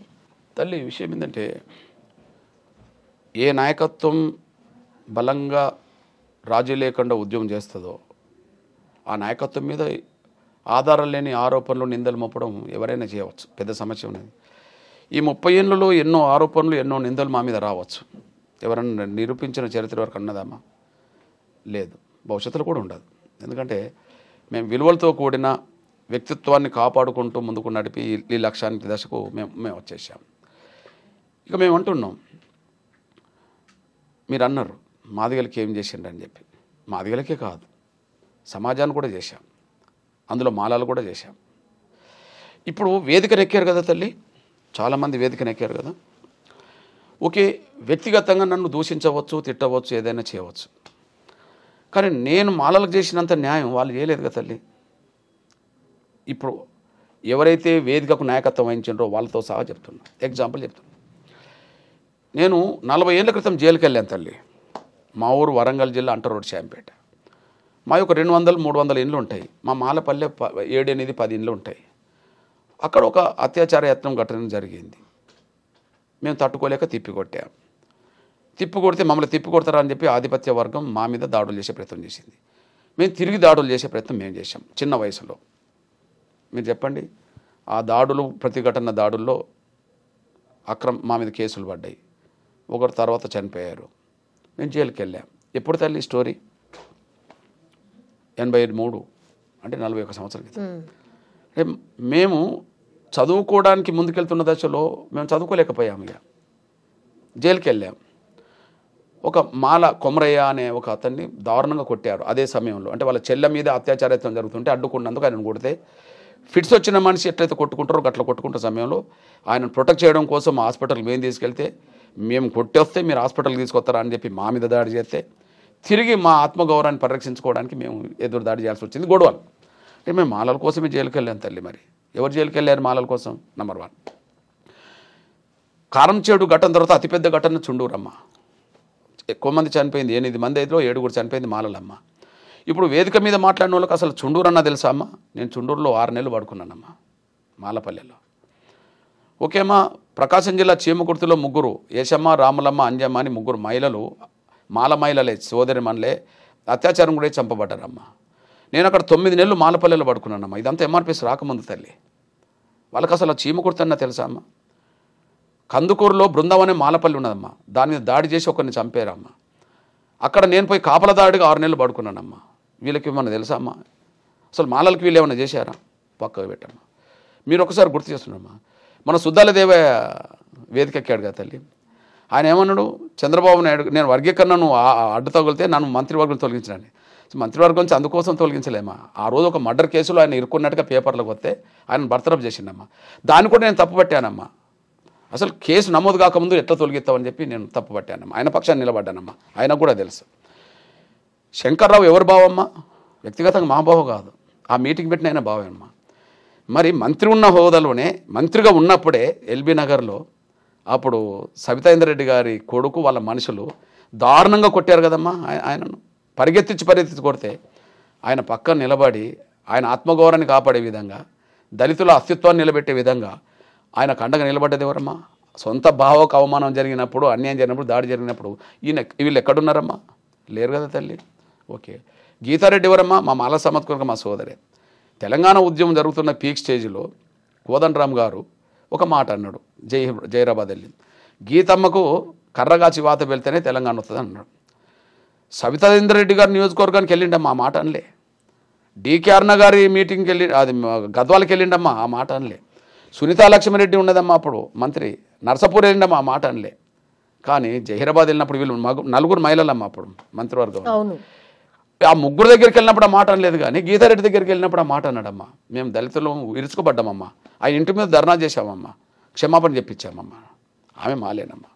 మీకు తెలుసమ్మా, ఢిల్లీలో ఒక తమ్ముడు రామరెడ్డి ఎవరో చనిపోయినమ్మా ఆత్మహత్య చేసుకున్నప్పుడు. ఢిల్లీలో ఆత్మహత్య చేసుకున్నాం. ఆ డెడ్ బాడీని ఆంధ్రప్రదేశ్ భవన్లో పెట్టాలనుకున్నప్పుడు అక్కడ అధికారులు రానియలేమ్మా. అప్పుడు మన హరీష్ రావు గారు అక్కడ ఉండబడే చంద్రరావు అనే ఒక మాల ఆఫీసర్ని దారుణంగా కొట్టాడమ్మా. మీ అందరికి తెలుసా? ఉద్యమం టైంలో కొట్టాడమ్మా. నంబర్ 1 ఐఏఎస్ ఆఫీసరు వద్దని చెప్తే 2వ ఆఫీసర్ ఆపిండమ్మా. నంబర్ 1 ఐఏఎస్ ఆఫీసర్ను ముందు జోలికి వెళ్ళలేదమ్మా. దళితుడు చంద్రరావును కొట్టి దారుణంగా కొట్టిండమ్మా, పిడుగులు గుద్దాడు. మరి ఆ విషయంలో కూడా రోడ్డు మీదకి వచ్చి ధర్నా చేసి ఆయనతో క్షమాపణ చెప్పించింది ఎంఆర్పిఎస్నమ్మా. వీళ్ళందరూ ఎటుపోయిండ్రమ్మా అప్పుడు? గద్దర్ గారండి ఎవరమ్మా? మాల సామాజిక వర్గం సోదరుడు, విప్లవకారుడు, ప్రజాయుద్ధ నౌక. ఓకేమ్మా, ఆయన మీద కాల్పులు జరిగినాయి కదమ్మా. ఆయన మీద కాల్పులు జరిగినప్పుడు నిర్బంధం ఏ స్థాయిలో అంటే ప్రజా సంఘాలు, పౌరక సంఘాలు రోడ్డు మీదకి వచ్చి మాట్లాడడానికి అవకాశం లేని రోజుల్లో తల్లి ఎంఆర్పిఎస్ రాష్ట్ర బంధు కాలిచ్చి జయప్రదం చేసిందమ్మా ఆయన మీద జరిగిన దానికి నిరసనగా. నేను అంటున్నాను, ఇవన్నీ ఎంఆర్పిఎస్ నా మాలల కోసం చేసినట్టే కదమ్మా. ఇందులో ఒక్కటి, ఈ వేదిక మీద నన్ను తిట్టినోళ్ళు, దూషించిన వాళ్ళు, అవమానించిన వాళ్ళు ఉన్నారనుకోమ్మా, లేదా తొక్కుకుంటూ పోతామని చెప్పి మాట్లాడిన వాళ్ళు కూడా ఉన్నారు అనుకోమ్మా. అసలు వాళ్ళకి ఇవన్నీ తెలిసినామా? ఏ ఒక్క సంఘటనలో వాళ్ళు లేరు కదా మాలల పక్షాన. అదే సమయంలో వాళ్ళు వెంకటస్వామి కొడుకులు మనవడు ఏం చేసిండమ్మా? మాలలకి ఏం చేసిండ్రు? నేను మాలలకు చేశాను. ఏం చేశాను? సమాజానికి చేశామమ్మా. మా కృతజ్ఞత భావం ఉన్నది. ఏం భావం ఉన్నది? మాదిగల పోరాటానికి సమాజం యావత్తు మద్దతు ఇచ్చిందమ్మా. ఒక చిన్న గ్రామంలో పుట్టిన ఒక చిన్న మొక్క ఎంఆర్పిఎస్, కానీ వాళ్ళ వృక్షంగా సమాజానికి పనులు ఇచ్చే కాడికి వచ్చిందమ్మా. దానికి కారణం సమాజం మాకు నీళ్లు పోసి చెట్టుకు తయారు చేసింది. తిరిగి సమాజానికి మేలు చేయాలని చెప్పి మేము పోరాటం మొదలుపెట్టామమ్మా. వర్గీకరణ పోరాటం, సమాజం కోసం పోరాటం. ఆ సమాజం కోసం చేసిన పోరాట ఫలితమే కదమ్మా ఆరోగ్యశ్రీ. 2004లో గుండె జబ్బుతో బాధపడుతున్న చిన్న పిల్లల ఉద్యోగం నడిపినప్పుడు, ఆపరేషన్లు ఉచితంగా కార్పొరేట్ ఆసుపత్రులు జరగలినప్పుడు కొద్దిగా రాజశేఖర్ గారు ముందు అపార్థం చేసుకొని మమ్మల్ని ఇబ్బంది పెట్టి గొడవ పెట్టి చేసిన అంతిమంగా అక్కడి నుండి వచ్చిన పథకమే కదమ్మా ఆరోగ్యశ్రీ పథకం. మరి ఇప్పుడు మాట్లాడే వాళ్ళు, వేదిక మీద నన్ను దూషించే వాళ్ళు మాలలకు ఏం చేసినో తెలియదు, కానీ ప్రతి మాల పల్లెల్లో ప్రతి మాల పేద బిడ్డలకు మాత్రం ఆరోగ్యశ్రీ కార్డు ఉన్నదమ్మా. ఓకే, మేము సాధించిందే కదమ్మా. ఓకే, సమాజానికి యావత్తు. రెండోదమ్మా, కాళ్ళు లేని, చేతులు లేని, కళ్ళు లేని నా వికలాంగుల సమాజానికి ఇవాళ ఎక్కడ లేని విధంగా పెన్షన్లు పెరిగినాయమ్మా. దేశంలో ఎక్కడ లేని విధంగా తెలుగు రాష్ట్రాలు పెరిగినాయి తల్లి. మరి ఆ వికలాంగులో నా మాల సోదరులు లేరమ్మా. వృద్ధుల వితంతుల పోరాటం చేసి ఇవాళ పెన్షన్ పోరాటానికి దారితీసిందమ్మా. పెన్షన్ పొందుతున్న వృద్ధుల వితంతులు నా మాల తల్లులు చెల్లెలు లేరా తల్లి? ఆకలి కేకలు పోరాటం చేసి 4 కిలోల బియ్యాన్ని 6 కిలోలు తెచ్చే విధంగా పోరాటం చేశామమ్మా. అన్ని కులాల పేదలకు బియ్యం కోట పెరిగింది కదమ్మా. అంటే మాల పిల్లలకు, మాల కుటుంబాలకు పెరగలేదమ్మా, పెరిగినాయమ్మా. వల్ల వాళ్ళు మాలలకు చేసింది ఏం లేదు. మాలల్ని వాళ్ళు దోసుకున్నారు. ఎవరు దోసుకున్నారు? వెంకటస్వామి కుటుంబం మాలల్ని దోసుకున్నది. నిన్నటి వరకు మాదిగల్ని దోసుకున్న వాళ్ళు నాయకత్వం వహించారు తల్లి. నిన్నటి వరకు మాదిగల్ని దోసుకున్న నాయకత్వం వహించారు. ఇప్పుడు మాలలకు ఎవరు నాయకత్వం వహిస్తారు? మాలలు దోసుకున్న వాళ్ళే నాయకత్వం వహిస్తున్నారు. మళ్ళీ వెంకటస్వామి కుటుంబం మాలలకు చేసింది ఏమన్నా? ఒక ఇంట్లో 4 ఉంటారా? నేను అంటున్నా తల్లి, ఈ 98 నుంచి ఇప్పటి వరకు ఎంఆర్పిఎస్కు నాయకత్వాన్ని ఏదో భ్రమలు పెట్టడానికో లేదా దగ్గర తీసుకోవడానికో చాలా ఆశలు పెట్టారమ్మా. ఓకే, 98లో చంద్రబాబు మాకు పెద్దపల్లి పార్లమెంట్ టికెట్ ఇచ్చాడమ్మా, మేము నిరాకరించాం. 99లో చంద్రబాబు రాజ్యసభ ఇచ్చాడమ్మా, మేము నిరాకరించాం. 2007లో రాజశేఖర్ గారు నాకు ఎమ్మెల్సీ ఇచ్చి మంత్రి చేస్తా అన్నాడమ్మా. జూపుడి ప్రభాకర్ అదే సమయంలో తీసుకున్నాడమ్మా. ఓకే, ఎమ్మెల్సీ అయిపోయిండమ్మా. 2009లో వరంగల్ పార్లమెంట్ సీట్ నాకు ఇస్తానని రాజశేఖర్ గారు, కేవీ రామచంద్ర ప్రపోజల్ పెట్టారమ్మా. నేను వద్దని చెప్పానమ్మా. 2013-12లో జగన్మోహన్ రెడ్డి గారు నాకు రాజ్యసభ ఇస్తా అన్నాడమ్మా. నేను వద్దని చెప్పానమ్మా. మొన్నటి ఎన్నికల్లో బీజేపీ నాకు వరంగల్ సీట్ ఇవ్వడానికి సిద్ధం చేసిందమ్మా. నేను తీసుకోలేదమ్మా. మా జాతి కోసం, జాతీయ యుద్ధాన్ని నడపడం కోసం ఎక్కడ కూడా అవకాశాలు తీసుకొని ఉద్యమాన్ని నీరుగార్చద్దని లక్ష్యం పెట్టుకొని మేము అవకాశాలు తీసుకున్నాం. మేము వచ్చిన అవకాశాలు మీ దూరం కదా తల్లి. మరి వచ్చే అవకాశాలన్నీ మీ కుటుంబమే తీసుకుంటుంది కదా. మీ దగ్గర మీ నాన్న 5-6 సార్లు ఎంపీ కావాలి, మళ్ళీ మీరు అక్కడి నుంచి ఎంపీ కావాలి, మీ అన్నలు తమ్ములు మళ్ళీ ఎమ్మెల్యేలు కావాలి, మళ్ళీ మీ కొడుకు ఎంపీ కావాలి. రేపు మాలల్లో అసంతృప్తి పెరగకుండా చూడడం కోసం రేపు వీళ్ళు ఏం చేస్తారమ్మా, మళ్ళీ వాళ్ళ బిడ్డలను అల్లుండ్లో మళ్ళీ తీసుకొస్తారు ఆడికి. ఎవరు? వినోదో ఇప్పుడు ఆయనో మళ్ళీ బిడ్డల్లో, కొడుకుల్లో, మళ్ళీ అల్లుండ్లో, మనమల్లో మళ్ళీ తీసుకొస్తారమ్మా. అంటే ఇంకొక 4 తరాలు కూడా ఈ రిజర్వేషన్ ఉన్నంతకాలం మా కుటుంబం అనుభవించాలని కుట్రలు చేస్తున్నారమ్మా. ఆ కుట్రలను ఛేదించే విషయంలో ఇప్పుడు ఆయన తీసుకుంటే మాలల వాట మాలలు తీసుకోవచ్చమ్మా. కానీ మాలల వాటిని మొత్తం కుటుంబం తీసుకుంటుంది కదా. సార్, ఇదంతా చూసినప్పుడు అంటే మాట్లాడినప్పుడు ఒక కుటుంబమే మొత్తం మాలల్ని ట్రాప్ చేసింది అనేలాగా అనిపిస్తుంది. నిజంగా మీరు చెప్పాల్సింది అదేనా? మీరు చెప్పాలనుకుంటే అదే అంటున్నారా? నిజంగా చెప్పాలంటే ఇప్పుడు నేను అంటున్నా, నేను నా జాతి కోసం త్యాగం చేశాను. ఓకే, మాలలకు నేను దిక్కంటున్న మీరు మీ 3 సీట్ల నుంచి 1 సీటు ఇప్పుడు త్యాగం చేయగలుగుతారా? నేను 10 సార్లు వచ్చిన పదవులు వదులుకొని మా వాళ్ళకి ఇప్పించా. ఓకే, నేను మళ్ళీ చెప్తున్నా, 98లో నాకు ఎంపీ సీట్ వచ్చినప్పుడు నాకు వద్దని ఆడబిడ్డ సుగుణకుమార్కి ఇప్పించాను. వీళ్ళ అయ్యను అప్పుడే ఓడించింది 2 సార్లు. వీళ్ళ నాన్నను వెంకటస్వామిని అప్పుడే ఓడించింది డాక్టర్ సుగుణకుమార్ తల్లి అయినా ఓడించి నాకు రాజ్యసభ ఇచ్చిండమ్మా చంద్రబాబు. ఆకార సుదర్శన్ అంటే ఆయనకు మా మాదిగనికి ఇప్పించాను అనుకుందాం తల్లి. ఓకే, నాకు ఎమ్మెల్సీ వచ్చినప్పుడు డి రాజేశ్వరరావు అనేటైనా తీసుకున్నాడమ్మా. నాకు వరంగల్ పార్లమెంట్ సీట్ వచ్చినప్పుడు సిరిసిల్ల రాజయ్యకు వెళ్ళిపోయిందమ్మా నేను వద్దంటే. ఓకే, మొన్నటికి మొన్న వరంగల్ పార్లమెంట్ సీటు నాకు ఇస్తానన్న రోజు నేను ఆరు రమేష్కు మావాడు ఇవని చెప్పానమ్మా. ఇవన్నీ చెప్పాను కదా, వచ్చిన అవకాశాలు వదులుకున్నాం కదమ్మా. అరే 50 ఏళ్ళ బట్టి మీరే తింటున్నారు కదా ఒక కుటుంబం. మేము వెంకట స్వామిని చిన్నప్పటి నుంచి చూస్తున్నామమ్మా అనుకుందాం. ఓకే, ఒక 75 నుంచి చూస్తున్నాం అనుకుందామమ్మా. నేను చూస్తున్నా అనుకుందాం, చిన్నప్పటి నుంచి చూస్తున్నా వెంకట స్వామి పేరు. ఇప్పుడు 2025 అంటే 50 ఏళ్ళు కదా తల్లి. 50 ఏళ్ళు మొత్తం ఆ కుటుంబమే రిజర్వేషన్లు అనుభవిస్తుంది కదా తల్లి. ఆ కుటుంబం ఇన్నేళ్ళు అనుభవించింది కదా. ఒక్కసారి మీరు తీసుకునే 10 మీ పక్క వాళ్ళకి ఇప్పియవచ్చు కదా తల్లి. మీ పక్క వాళ్ళకు ఏది స్వార్థమో చెప్తాల్లి. వచ్చిన అవకాశాలు వదులుకొని జాతికి కోసం యుద్ధం చేయడం, వచ్చిన అవకాశాలు జాతికి ఇప్పేయడం అది త్యాగం అంటారా? లేకపోతే వచ్చే అవకాశాలు ఎవరికి ఇవ్వకుండా ఆ కుటుంబం తీసుకోవడం త్యాగం అంటారా తల్లి? రాబోయే రోజుల్లో ఇంకా 4 సార్లు వాళ్ళ కుటుంబం తీసుకోవడం కోసం ఇప్పుడు వర్గీకరణ అడ్డుకుంటామని ఒక భ్రమలు పెట్టి వాళ్ళని తీసుకొచ్చి ఆ భ్రమల్లో మాకు దేవుడు అనిపించి చెప్పి ఇంకో 4 దశాబ్దాల పాటు మళ్ళీ రిజర్వేషన్ ఫలాలు ఏకపక్షంగా కుటుంబం అనుభవించడం కోసం వాళ్ళ కుట్ర చేస్తుంటే ఆ కుట్రలో ట్రాప్ చేసిండు మాలలందరినీ. మాలలకు ఆయన చేసిందేమ్మా, ఎంఆర్పీ చేసినంత మాలలకు వాళ్ళు ఏం చేసిండ్రమ్మా? సమాజానికి ఏం చేసిండ్రమ్మా? వాళ్ళ కుటుంబానికి తప్ప చెప్పు. మీరు నిర్ధారణ చేయండి అమ్మా, మీరు విశ్లేషించండి, మీరు విశ్లేషించి నిర్ధారణ చేయండి. ఆ కుటుంబం వల్ల ఎవరికి ఒరిగిందో ఆ కుటుంబం వాళ్ళపైకి వచ్చారు. ఇవాళ తెలంగాణ ఆంధ్రప్రదేశ్ గడ్డ మీద ఒక దళితుల్లో 1000 కోట్ల రూపాయలకు సంబంధించిన పారిశ్రామికవేత్త అంటే ఎవరి పేరు వస్తుందమ్మా? ఆ కుటుంబం పేరు వస్తుంది. నంబర్ 1. మేము పూరి గుడిసెలు వచ్చిన వాళ్ళమమ్మా, కానీ ఇప్పుడు వాళ్ళు పారిశ్రామికవేత్తలు కదమ్మా. నేను ఎవరి ప్రతినిధినమ్మా? పేదల ప్రతినిధిని. మాదిగల ఇతర దళిత కులాల మాలల్లో కూడా పేదల ప్రతినిధి నేను, అనగారిన కులాలకు పేదల ప్రతినిధి నేను కదా. వాళ్ళు ఎవరి ప్రతినిధమ్మా? 1,00,000 కోట్ల పారిశ్రామికవేత్తల కుటుంబం అమ్మ ఇప్పుడు అది. నంబర్ 1. ఒక ప్రింట్ మీడియా, ఎలక్ట్రానిక్ మీడియా నడపడం నీ వల్ల నా వల్ల అవుతుందా తల్లి? కాదు తల్లి. మరి వాళ్ళు నడుపుతుంటారు కదా తల్లి. ఒక కుటుంబంలో 4 పదవులు పొందే స్థాయిలో ఎవరుంటారమ్మా? అందరినీ ప్రభావితం చేసేవాళ్ళు, అందరినీ శాసించే వాళ్ళే ఉంటారు తల్లి కదా. ఆ కుటుంబం కదా.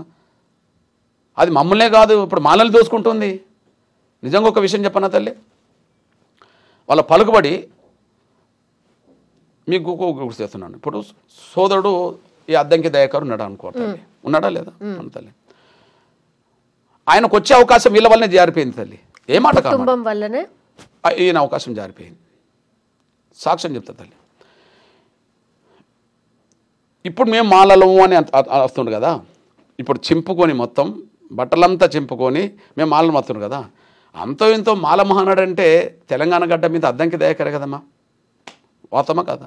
నంబర్ 1 అంతేనా? ఒకటే నేను ఒక మాదిగ బిడ్డగా కూడా అటువైపు నుంచి కూడా ఆలోచిస్తున్నా. అంటే మాలల్ని అంతో ఇంతో ఆర్గనైజ్ చేసింది ఎవరమ్మా? అద్దంకి దయాకర్. తెలంగాణ రాష్ట్ర ఉద్యమంలో జేఏసీలో కన్వీనర్గా ఉండి తెలంగాణ ఉద్యమాన్ని పటిష్టంగా ముందుకు నడపడంలో కోదండరాంకు అండగా నిలబడ్డది ఎవరమ్మా? అద్దంకి దయాకర్. 2వ పాత్ర. 3వ పాత్ర గురించి కూడా ఆలోచించండి అమ్మా. ఓకే, బీఆర్ఎస్ ప్రభుత్వంలో కొంత నిర్బంధాలు ఎదుర్కొని ప్రజల పక్షాన కొట్లాడి కాంగ్రెస్ ప్రభుత్వం ఏర్పాటులో కూడా ఒక సమర్థవంతమైన దళితుడు, ఒక మాల సోదరుడిగా పాల్గొనేది ఎవరమ్మా? అద్దంకి దయాకర్. మరి ఆయనకు ఒక ఎమ్మెల్యే టికెట్ ఎందుకు రాలేదమ్మా? ఒక కుటుంబంలో 3 టికెట్లు తెచ్చుకున్నారు కదా, ఒక ఎమ్మెల్యే ఎందుకు రాలేదమ్మా? మీరు చెప్పండి. కోమటిరెడ్డి వెంకటరెడ్డి కుటుంబం వల్ల రాలేదు అనేది ఒక చర్చ సార్. మీరేమో డిఫరెంట్ వర్షన్ చెప్పారు. అట్లాగా తల్లి, నేను ఒక మాట చెప్పాను. నేను ఒక విషయం గుర్తు చేస్తున్నా తల్లి. ఇక్కడ మాదిగల కాడ కూడా మళ్ళీ బ్యాలెన్స్ చేసే పరిస్థితి తీసుకొచ్చుకోవాలి వాళ్ళు కదా. ఇప్పుడు ఏదన్నా 10 సీట్లు మాదిగలకు రావాలి, 9 వాళ్ళకి పోవాలనుకో. మరి 9వ సీట్ ఎవరు తీసుకున్నారమ్మా? ఈయనకు 10లో ఇప్పుడు మాలలు ఉన్నారమ్మా అనుకుందాం. మాలలో ఒక 9 మంది ఎమ్మెల్యేలు అనుకుందాం. ఈ 9 మంది మాల ఎమ్మెల్యేలో మొదటి అర్హుడు ఎవరు కావాలి? అద్దంకే కావాలి. మీరు ఎవరి పేరన్నా చూడండి, 9 మంది మాల ఎమ్మెల్యేలు టికెట్ తెచ్చుకున్నారమ్మా. మొదటి అర్హుడు ఎవరు కాంగ్రెస్ పార్టీలో? ఓకే, ఒకవేళ మాలల కోటలు పోవాలన్నా మాలమా నడిపినోడు, తెలంగాణ రాష్ట్ర ఉద్యమంలో పాల్గొన్న వ్యక్తుల్లో ప్రధాన పాత్ర పోషించినవాడు, కాంగ్రెస్ ప్రతిపక్ష హోదాలో ఉన్నప్పుడు గట్టిగా నిలబడి ప్రజల ఆదరణ పొంది ఓటేయించడంలో ఆయన పాత్ర పోషించాడు. అంటే ఈ 9లో మొదటి వరుసలోనే మొదటి టికెట్ ఆయన కావాలి కదా తల్లి. అరే నువ్వు తుంగతుర్తిలో కాకపోవచ్చు, లేదా ఇంకో దిక్కైనా కావాలి, ఎక్కడైనా మొదటి వరుసలో ఎవరికి ఉండాలి? వాళ్ళు ఉండాలి. మొదటి వరుసలు లేడు, లాస్ట్ వరుసలో కూడా లేకుండా పోయిండు. ఎవరు అడ్డం పడితే రాలేదమ్మా. లెక్కల్లో భాగంగా వాళ్ళకు అవకాశాలు ఎక్కువ తీసుకోవడం వల్ల వీళ్ళకి అవకాశం వచ్చింది. నేను అంటున్నాను, ఒక కుటుంబంలో 2 టికెట్లు వచ్చిన వాళ్ళు అదే కులంలో ఉంటే, ఒక కుటుంబంలో 3 టికెట్లు వచ్చిన అదే కులంలో ఉంటే, మరి మాలల్ని ఆర్గనైజ్ చేసినోడు, తెలంగాణ ఉద్యమంలో పాల్గొన్నోడు, ఓకే, అదే సమయంలో కాంగ్రెస్ ప్రతిపక్షంలో ఉన్నప్పుడు గట్టిగా నిలబడి యుద్ధం చేసినోడు, మరి ఆయనకు అర్హత లేకపోతే వీళ్ళకి ఎట్లా అర్హత అమ్మా? నిన్నటి వరకు వెంకటస్వామి ఎక్కడున్నాడు చెప్పమ్మా? ఇప్పుడు నాటిపిన ఆయన ఎక్కడున్నాడు చెప్పమ్మా? ఎక్కడున్నాడమ్మా? బీజేపీలో ఉన్నాడు. అంటే బీజేపీలో ఉండి పార్టీ మారితే తెల్లారి టికెట్ వచ్చింది కదా.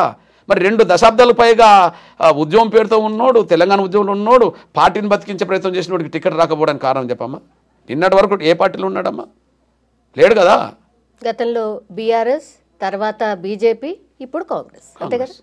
తండ్రి ఉన్నప్పుడు ముందు కాంగ్రెస్ అనుకుందాం, ఓకే, తండ్రి ఉన్నప్పుడు కాంగ్రెస్ అనుకుందాం, మధ్యలో బీఆర్ఎస్ పోయింది కదా, మొన్న బీజేపీ అయింది కదా, మళ్ళీ ప్లేట్ పారాయించి మళ్ళీ ఈడికి వచ్చాడు కదా. ఇప్పుడు నిజంగా మాలల కోసమైనా గట్టిగా నిలబడే నాయకత్వం ఉండాలని నేను కోరుతా. వర్గీకరణ వ్యతిరేకం కాదు, మాలల బావు కోసం, మాలలకు ఏదైనా నష్టం జరిగితే ఆ నష్టాన్ని పూర్తి చేయడం కోసం మాలల్లో కూడా ఒక బలమైన నాయకత్వం ఎదగాలని నేను కోరుకుంటా. ఒక సోదర దళితుడిగా నేను కోరుకుంటా. నేను ఒకసారి అద్దంకి దయాకర్ని అడగానమ్మా, మీరు అడగండి ఎప్పుడన్నా సందర్భం వస్తే. సామాజిక తెలంగాణ అంటున్న క్రమంలో కేసీఆర్కు నాకు కొత్త గొడవలు జరిగినాయమ్మా. అప్పుడు నేను బయటకు వచ్చాను. నేను బయటకు వచ్చినప్పుడు కూడా చెప్పాను, నేను బయట దళితుల వాయిస్ వినిపిస్తా, లోపల పొలిటికల్ చేసిలో నువ్వు కూడా దళితుల వాయిస్ను నెమ్మదిగా అందులో చొరబెట్టేట్టు చూసుకో, నువ్వు నా ఎంబడి బయటికి రాకు, నువ్వు అక్కడ బలపడు. నేను బయట ప్రజల వాడిని నేను వినిపిస్తాను, మన దళితుల వాడిని నేను వినిపిస్తాను, కానీ లోపల ఎవరో ఒక నాయకుడు ఉండాలి కాబట్టి నువ్వే ఉండు దయా అని చెప్పాను. మీరు ఒక్కసారి అడగండి తల్లి. అంటే నేను నా సోదర వర్గాన్ని కూడా ఎంకరేజ్ చేయాలి కదా తల్లి. అంతేకాదు, దళితుల్లో ఇప్పుడు ఎన్ని కుల సంఘాలు ఉన్నాయో అన్ని కుల సంఘాలు ఎంఆర్పీస్ పెట్టించిందమ్మా. అంటే ఏ ఒక్క కుల సంఘం మీద ఇంకో కులం ఆధారపడద్దు. అది 5 లక్షల జనాభా కులం కావచ్చు, 50,000 జనాభా కులం కావచ్చు, 10,000 జనం కులం కావచ్చు, ప్రతి కులానికి ఒక అస్తిత్వం ఉండాలమ్మా, ప్రతి కులానికి ఒక నాయకత్వం ఎదగాలమ్మా అని చెప్పి ఎంఆర్పీఎస్ వచ్చిన తర్వాత దళితుల్లో చాలా కుల సంఘాలు ఎంఆర్పీఎస్ పెట్టించిందమ్మా. ఇవాళ నాయకత్వం ఎదుగుతున్నదమ్మా వాళ్ళకి. నేను అంటున్నా, అంటే మనం పెద్ద మనసు చేసుకోకపోతే, మన విశాల దృక్పథం లేకపోతే ఇతర అవకాశాలు మనమే దోసుకోవాలన్న ఆలోచన వస్తుంది. కొంత పెద్ద మనసు ఉండి విశాల దృక్పథం ఉంటే మనతో పాటు అందరు బాగుపడాలని ఆలోచన వస్తుంది. ఎంఆర్పీఎస్ ఎప్పుడు తన జాతికి న్యాయం జరగాలని కోరుతూనే సమాజంలో అందరు బాగుపడాలని కోరుకుంటున్న ఉద్యమం. అందుకనే అందరి అభిమానం చూరగొన్న ఉద్యమం ఎంఆర్పీఎస్ అమ్మ. నిజంగా మొన్న జరిగినటువంటి సభ సార్, అదొక ఆర్గనైజ్డ్ సభ అని మీరు ఇంతకు ముందే అన్నారు. అంత సంఖ్యలో వస్తారా ఆర్గనైజ్ చేసిన వాళ్ళు? అంత గట్టిగా మాట్లాడతారా? ఒక విషయం మీరు దృష్టికి తీసుకొస్తున్న తల్లి, మీరు వచ్చండి. కొన్ని వేల గ్రామాలకు ఒకటే బ్యానర్ వెళ్తుందమ్మా, కొన్ని వందల గ్రామాలకు వాహనాలు ప్రత్యేకంగా సమకూర్చబడతాయమ్మా. ప్రధాన నాయకత్వానికి ఆర్థికంగా వనరులు వెళ్తాయమ్మా. అంతకంటే ముఖ్యంగా మాదిగల కంటే ఉద్యోగస్తుల సంఖ్య అక్కడ ఎక్కువ అమ్మా. ఎక్కడ? మాదిగల కంటే ఉద్యోగస్తుల సంఖ్య మాలలు ఎక్కువమ్మా. మాల ఉద్యోగస్తులు మాల సామాన్య ప్రజలను ఎట్లా ఇబ్బంది పెడతారంటే, ఏబిసిడి జరిగితే మనకు ఉద్యోగాలే రావు అని చెప్పి. అసలు ఏబిసిడి జరగకపోతే వాళ్ళ బిడ్డలకు ఉద్యోగాలు వస్తాయని వాళ్ళకి తెలుసు. సామాన్య పేద మాలల పిల్లల గురించి కాదు వాళ్ళ ఆలోచన. ఏబిసిడి జరగలేదనుకో ఉద్యోగస్తుల పిల్లలకే ఉద్యోగస్తులు వస్తాయి, అంతే కదా. అది మనసులో పెట్టుకొని ఊర్లో ఉన్న వాళ్ళందరూ తరలించుకోవడానికి ఉద్యోగస్తులకు అవకాశం వచ్చింది కదమ్మా. ఒక 4,000 మంది ఉద్యోగస్తులు ఉన్నారనుకో తల్లి, 4,000 గ్రామాలు తరలితే కదా తల్లి. వాళ్ళకి ఏంది, మా పిల్లలే బాగుపడాలనే ఆలోచనతో ఉద్యోగస్తులు ఉన్నప్పుడు, మాల ఉద్యోగస్తులు ఉన్నప్పుడు తరలించుకోవడానికి వాళ్ళ సమస్య ఏమి తల్లి? అందువల్ల డబ్బు ఉన్నది, రాజకీయ పలుకుబడి ఉన్నది, ఉద్యోగ వర్గం ఉన్నది, అంతేనా, తరలించుకోవడానికి అవకాశం ఉన్నది. కానీ ఒక చెలో పిలుపునిస్తే లక్షలాది మంది తరలించేది ఎవరమ్మా? ఎంఆర్పీఎస్. కూలి చేసుకున్న డబ్బులతోటో లేదా సమాజం అందించిన సహకారంతో ఎవరికి వాళ్ళు తరలి రావాల్సిందే. ఎంఆర్పీఎస్ ఉద్యమంలో 30 ఏళ్ళు అట్లా జరిగింది తల్లి. మరి ఇది అట్లా కాదు కదా తల్లి. ఒక పేద కుటుంబంలో వచ్చిన బిడ్డగా చెలో పిలుపునిస్తాం, 30 ఏళ్ళు ఇచ్చాం. మరి మన పిలుపునిచ్చిన వాళ్ళు ఎవరమ్మా? దేశంలోనే ఒక అత్యంత సంపన్న వర్గ కుటుంబం నుండి వచ్చిన వాళ్ళు కదా, దేశంలోనే రాజకీయాలను శాసించే ప్రాతినిధ్యం ఉన్నోళ్ళు, దేశంలోనే ఒక దళిత వర్గాల నుంచి మీడియాలను నడిపేటోళ్ళు, వాళ్ళు వాళ్ళ ప్రయోజనాల కోసం మాలల్ని పక్కదారి పట్టించడం కోసం, మాలలు మా ఎన్నుకున్నారని నమ్మించడం కోసం, రాబోయే అవకాశాలు మాలలకు ఇవ్వకుండా మళ్ళీ వాళ్ళు దోసుకోవడం కోసం. నేను అంటున్నా, మాట్లాడమనండి. 3 ఉన్నాయి, ఒక అవకాశం ఇంకొక మాలకి ఇప్పి అంటే నేను అభినందిస్తాను. సవాలా సార్ ఇది? సవాలే, అభినందిస్తా అంటున్నా కదా, తప్పేది. ఆ మాలల నుంచి ఇంకొక వేరే మాలకు వచ్చినప్పుడు, ఒక కుటుంబం నుంచి ఇంకో మాలకు వచ్చినప్పుడు నేను అభినందిస్తా. ఇప్పుడు నేను మాదిగానే తల్లి, నేను అద్దంకి దయాకర్ గురించి ఎందుకు మాట్లాడాలి తల్లి? అంతో ఎంతో వర్గీకరణకు వ్యతిరేకంగా పుట్టిన మాల మహానాడు నుండి వచ్చినోడే, కానీ అతను వెనక ఎవరు లేరు. వీళ్ళ వెనక ఆయన వెనక డబ్బు లేదు, వీళ్ళ వెనక డబ్బు ఉన్నది. ఆయన వెనక సొంత మీడియా లేదు, వీళ్ళ వెనక సొంత మీడియా ఉన్నది. జాతీయ స్థాయిని ప్రభుత్వం చేసే శక్తి వాళ్ళకు ఉన్నది, ఆయనకు లేదు కదా. మరి ఎవరికి అన్యాయం జరిగినట్టు తల్లి? నిజమైన పోరాట నాయకుడికైతే అన్యాయం జరిగినట్టే కదా, పలుకుబడే కదా వాళ్ళకి అన్యాయం చేసింది. అందువల్ల వెంకటస్వామి కుటుంబము మాదిగలకు అన్యాయం చేయడమే కాదు, మాలలు కూడా అన్యాయం చేస్తున్నది. ఆ అన్యాయం చేస్తున్నదని పసిగట్టకుండా చేయడం కోసం వీళ్ళని ఆర్గనైజ్ చేసుకున్నారు అంతే. చెప్పండి, ఈ వెంకటస్వామి కుటుంబం వల్ల కూడా మాలలకు అన్యాయం జరుగుతుందని అర్థం కాకుండా ముందే నేను వర్గీకరణను అడ్డుకోవడానికి ప్రయత్నం చేస్తున్నానని చెప్పి ఆ వర్గీకరణ వ్యతిరేక భావంతో కూడగట్టుకున్నాడు. అది అంతిమంగా ఏనాడైనా ఆయన స్వార్థం బయటపడక తప్పదు. ఎస్సీ వర్గీకరణ జరిగితే సార్ ఎట్లా పూర్తిగా, అంటే మీరు అనుకున్నట్టుగా మొత్తం మారిపోతుందా? మీరు కోరినట్టుగా పూర్తిగా స్ట్రక్చర్ అవుతుందా? తల్లి, విషయం ఏంటంటే ఏది 100% ఫలితం వస్తుందని కాదమ్మా. ఇవాళ ఒక 10 అవకాశాలు అందుతున్న సమయంలో వర్గీకరణ జరిగితే ఇంకో 50 అవకాశాలు వచ్చినాయి అనుకో, అదనంగా మాకు 40 దొరికినట్టు కదా తల్లి. నేను 100కు 100 మొత్తం బాగుపడతామని నేను అంటలేను. కానీ నిన్న వర్గీకరణ లేకపోవడం వల్ల వచ్చే 100 ఉద్యోగాల్లో 10 మాకు వస్తున్నాయి. రేపు వర్గీకరణ జరగడం వల్ల ఈ 10 పోయి ఒక 60 వస్తాయి, లేదా ఒక 70 వస్తాయి. మెరుగే కదమ్మా. 100కు 100 నేను అంటలేను తల్లి. మా వాటా 100కు 70% వచ్చింది అనుకో, 70 అవకాశాలే కదా. నిన్న 10 పొందుతున్నాం, రేపు వర్గీకరణ జరిగితే ఒక 70 వస్తాయి. అది ఎడ్యుకేషన్లో వస్తాయి, ఎంప్లాయ్మెంట్లో వస్తాయి. రేపు అది సంక్షేమ రంగాన్ని కూడా వర్తిస్తుంది, భవిష్యత్తులో పొలిటికల్ రంగాన్ని కూడా వర్తిస్తుంది. అంటే అన్ని రంగాల్లో న్యాయమైన వాటా దక్కడానికి అవకాశం వస్తుంది. ఓకే, ఎస్సీ వర్గీకరణ ఏ లోపల అయిపోతుంది అనుకుంటున్నారు సార్? అమ్మా, నేనేమి జ్యోతిష్కుని కాదు, కానీ వర్గీకరణ అమలు జరిగేంతవరకు మాత్రం పోరాటం జరగక తప్పదమ్మా. అంటే రోడ్డు మీకు వస్తామని కాదు, మా ప్రయత్నాలు అయితే ముమ్మరం చేయాలి కదమ్మా. ఆ ప్రయత్నంలోనే ఉన్నాం. అయితే ఏ అడ్డంకులు లేకపోతే బాగానే ఉంటుందమ్మా, కానీ అడ్డంకులు కల్పించే వాళ్ళు ఉన్నారనే విషయం మీరు చూస్తున్నారు కదమ్మా. నేను అంటున్నా, మళ్ళీ చెప్తున్నా తల్లి, ఇప్పుడు బీసీ సమాజం రోడ్డు మీదకి వస్తుంది, మా జనాభా ఏందో తేల్చండి అని న్యాయమైన ఉద్యమం. ఏ కులమన్నా ఒక రోడ్డు మీదకి వస్తుంది, ఏదైనా వాళ్ళ అంశం మీద వస్తుంది. అసలు ఆశ్చర్యం ఏంటంటే 30 ఏళ్ళుగా వీళ్ళు మీటింగులు, ధర్నాలు, అడ్డంకులు కల్పిస్తున్నారు కదా. వాళ్ళకి ఏం జరిగిందని తల్లి? మాకు ఇది జరగాలని కోరుకోవాలి, మాకు ఈ న్యాయం జరగాలని కోరుకోవాలి. వాళ్ళకు న్యాయం జరగాలని కోరుకోవట్లేదు తల్లి. మాదిగలకు అన్యాయం చేయండి, మాదిగలకు న్యాయం జరగద్దు అంటారు వాళ్ళు. అంతే. ఇంకా ఏ దళిత కులానికి న్యాయం జరగద్దు, మేము అడ్డుకుంటాం. వాళ్ళకు న్యాయం చేస్తామని ఎవరన్నా మేము అడ్డుకుంటాం. మీరు రాష్ట్రపతులా కానివ్వండి, మీరు ప్రధానమంత్రులా కానివ్వండి, మీరు సుప్రీంకోర్టా కానివ్వండి, మాలేతర మొత్తం సమాజమా కానివ్వండి, మేము అడ్డుకుంటాం. ఎవరైనా వాళ్లకు మేలు జరగాలని కోరుకోవచ్చు, కానీ వీళ్ళు ఇతరులకు మేలు జరగద్దని కోరుతారు. ఇది విచిత్రమైన సందర్భం, సన్నివేశం. అంబేద్కర్ వారసులు ఎవరు అంటే ఏం చెప్తారు సార్? ఆయన ఒక మాట చెప్పాడు. ఏమన్నాడు? బహుశా మొన్న నేను టీవీలో మాట్లాడిన దాన్ని మీరు అబ్జర్వ్ చేశారు, ఆ ప్రశ్న రావడానికి దారితీస్తుంది. ఓకే, నేనేంటంటే అంబేద్కర్ మాట అన్నాడు, నేను కష్టపడి ఈ సామాజిక న్యాయ రథాన్ని ఇక్కడ దాకా నడిపించి ఇక్కడ పెట్టాను. మీకు చేతనైతే ముందుకు నడిపించండి, మీరు చేత కాకపోతే అక్కడ ఉండనియండి, కానీ వెనకకు లాగద్దు అని అంటారు కదా. ఇప్పుడు ఆ అంబేద్కర్ సామాజిక న్యాయ రథాన్ని మేము ముందుకు నడిపిస్తున్నాం, అక్కడ ఉంచట్లేదు. మాలలో అందరని కాదు, ఈ స్వార్థపరులు వెనకకు లాగుతుండ్రు. సాక్ష్యం ఏంటిది? అవును, లేని రోజుల్లో అంబేద్కర్ రిజర్వేషన్ సాధించాడు. ఆ సాధించిన ఫలాలు ఒక 100 కులాలకు అందేయాల్సిన ఉండగా ఒక కులం తింటుంది. మరి ఆయన సాధించిన రిజర్వేషన్ ఫలాలు అందరికి అందినప్పుడు కదా ఆయన ఆశయం నెరవేరేది. కాబట్టి ఆయన ఆశయం నెరవేర్చడం కోసం అందరికి అందించాలని నేను మేము ఏం మార్పు చేస్తుంది అనుకోండి, అందరికి అందద్దని చెప్పి దాన్ని వెనకకు లాగుతున్నారు.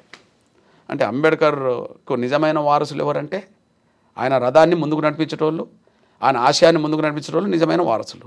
ఇక్కడ వర్గీకరణ వ్యతిరేకించే వాళ్ళు ఆయన విధానాలకు, ఆయన దృక్పథానికి వ్యతిరేకం, వాళ్ళు వెనుకకు లాగుతున్నారు. కానీ ఆయన ఆశయాన్ని ముందుకు నడిపించేది ఎంఆర్పిఎస్ ముందుకు సాగుతున్నది. ఎంఆర్పిఎస్ఏ ఈ తెలుగు నేల మీద ఎంఆర్పిఎస్, మాదిగలు, మిగతా కులాలు ఆయన రథాన్ని ముందుకు నడిపించే బాధ్యత మేము తీసుకున్నాం. సార్ ఫ్యూచర్లో లాస్ట్ క్వశ్చన్ సార్, ఫ్యూచర్లో మాదిగ బిడ్డలను మాలల్ని, మాలల బిడ్డలు మాదిగల్ని మ్యారేజ్ చేసుకునే అవకాశం ఉంటుందా? ఎందుకు తప్ప ఇప్పుడు ఈ దేశ కుల వ్యవస్థలో చాలా అడ్డుగోడలు ప్రధానం. మాదిగ మాలలే కాదు తల్లి, బ్రాహ్మణ రెడ్లు ఎంతమంది చేసుకుంటారు, రెడ్డి కమ్మోళ్ళు ఎంతమంది చేసుకుంటారు, కమ్మ కాపులు ఎంతమంది చేసుకుంటారు, కాపులు రాజులు ఎంతమంది చేసుకుంటారు, యాదవులు గౌండోళ్ళు ఎంతమంది చేసుకుంటారు కదా, పద్మశాలీలు మున్నూరు కాపులు ఎంతమంది చేసుకుంటారు. ఈ దేశ కుల వ్యవస్థ చాలా పటిష్టమైంది. ఏ కులానికి ఆ కులమే పరిమితం, మాల మాదిగల్లోనే తేడా చూడొద్దు. అందుకనే డాక్టర్ బాబాసాహెబ్ అంబేద్కర్ చెప్పాడు, కులాంతర వ్యవహారాల ద్వారా కొద్దిగా కుల నిర్మూలన చేసుకోవచ్చని. ఓకే, బహుశా ఆ ప్రయాణం జరుగుతుందని చెప్పాడు. ఓకే, మంచిదే. కానీ ఇప్పటికైతే ఎగ్జాంపుల్ చెప్తున్నా, ఊరు అవతల మాల మాదిగ పల్లె ఉంటుంది, ఊరుకు దగ్గర కొద్దిగా మాల పల్లె, దూరంగా మాదిగ పల్లె ఉంటుంది. అమ్మ పక్క పక్కనే మాల మాదిగ పల్లెలు కదా, యుక్త వయసు వచ్చిన ఏ ఆడబిడ్డకైనా అక్కడనే యుక్త వయసు వచ్చిన ఒక అబ్బాయి మాదిగ బిడ్డ ఉంటాడు. వీళ్ళు పోయి ఆ మాదిగ బిడ్డను పెళ్లి చేసుకోవాలని చెప్పి బంధుత్వం కలుపుకోరు కదా. పోనీ యుక్త వయసు వచ్చిన ఒక అమ్మాయి మాదిగ అమ్మాయి ఉంటుంది, యుక్త వయసు వచ్చిన అబ్బాయి అక్కడ ఓ మాల అబ్బాయి ఉంటారు, వీళ్ళు పోయి అక్కడ కలుపుకొని పెళ్లి చేసుకోరు కదా. పక్క పక్కనే ఉంటాయి. కానీ వీళ్ళు మళ్ళీ ఒక యుక్త వయసు వచ్చిన అమ్మాయికి మాలలు పెళ్లి చేసుకోవాలంటే వాళ్ళ బంధువులు ఏ ఊర్లో ఉన్నారు, వాళ్ళ కులం ఎక్కడ ఏ పల్లెలు ఉన్నదని చెప్పి అక్కడికి వెళ్ళి బంధుత్వం కలుపుకుంటారు. మాదిగలైనా గదే చేసుకుంటారు, ఏదైనా చేసుకుంటారు. ఇది ఫ్యాక్ట్ కదా తల్లి. అంటే సమాజంలో ప్రతి రెండు కులాల మధ్యలో సాంఘిక అసమానతలు ఉన్నాయి, పటిష్టమైన గోడ ఉన్నది. అన్ని కులాల్లో ఆ నిర్మూలన జరగాలి, ఇక్కడ కూడా ఆ నిర్మూలన జరగాలి. ఆ ప్రయత్నం మనం చేయాలి. కాకపోతే ఆ నిర్మూలనలో వెంకటస్వామి కుటుంబమే బలంగా పనిచేసింది. వాళ్ళు ఎవరు మాలల్ని చేసుకోలే, వాళ్ళు ఎవరు మాదిగల్ని చేసుకోలే, బ్రాహ్మణులను చౌదరులను వాళ్ళు చేసుకున్నారు. వాళ్ళ కుటుంబం మొత్తం వాళ్ళతోటే నిండిపోయింది. అంటే కుల నిర్మూలన అంటే తనకంటే కింది కులాలను అనుసరిస్తే మంచిదే, కానీ మనోళ్ళు పైకి పెట్టేశారు.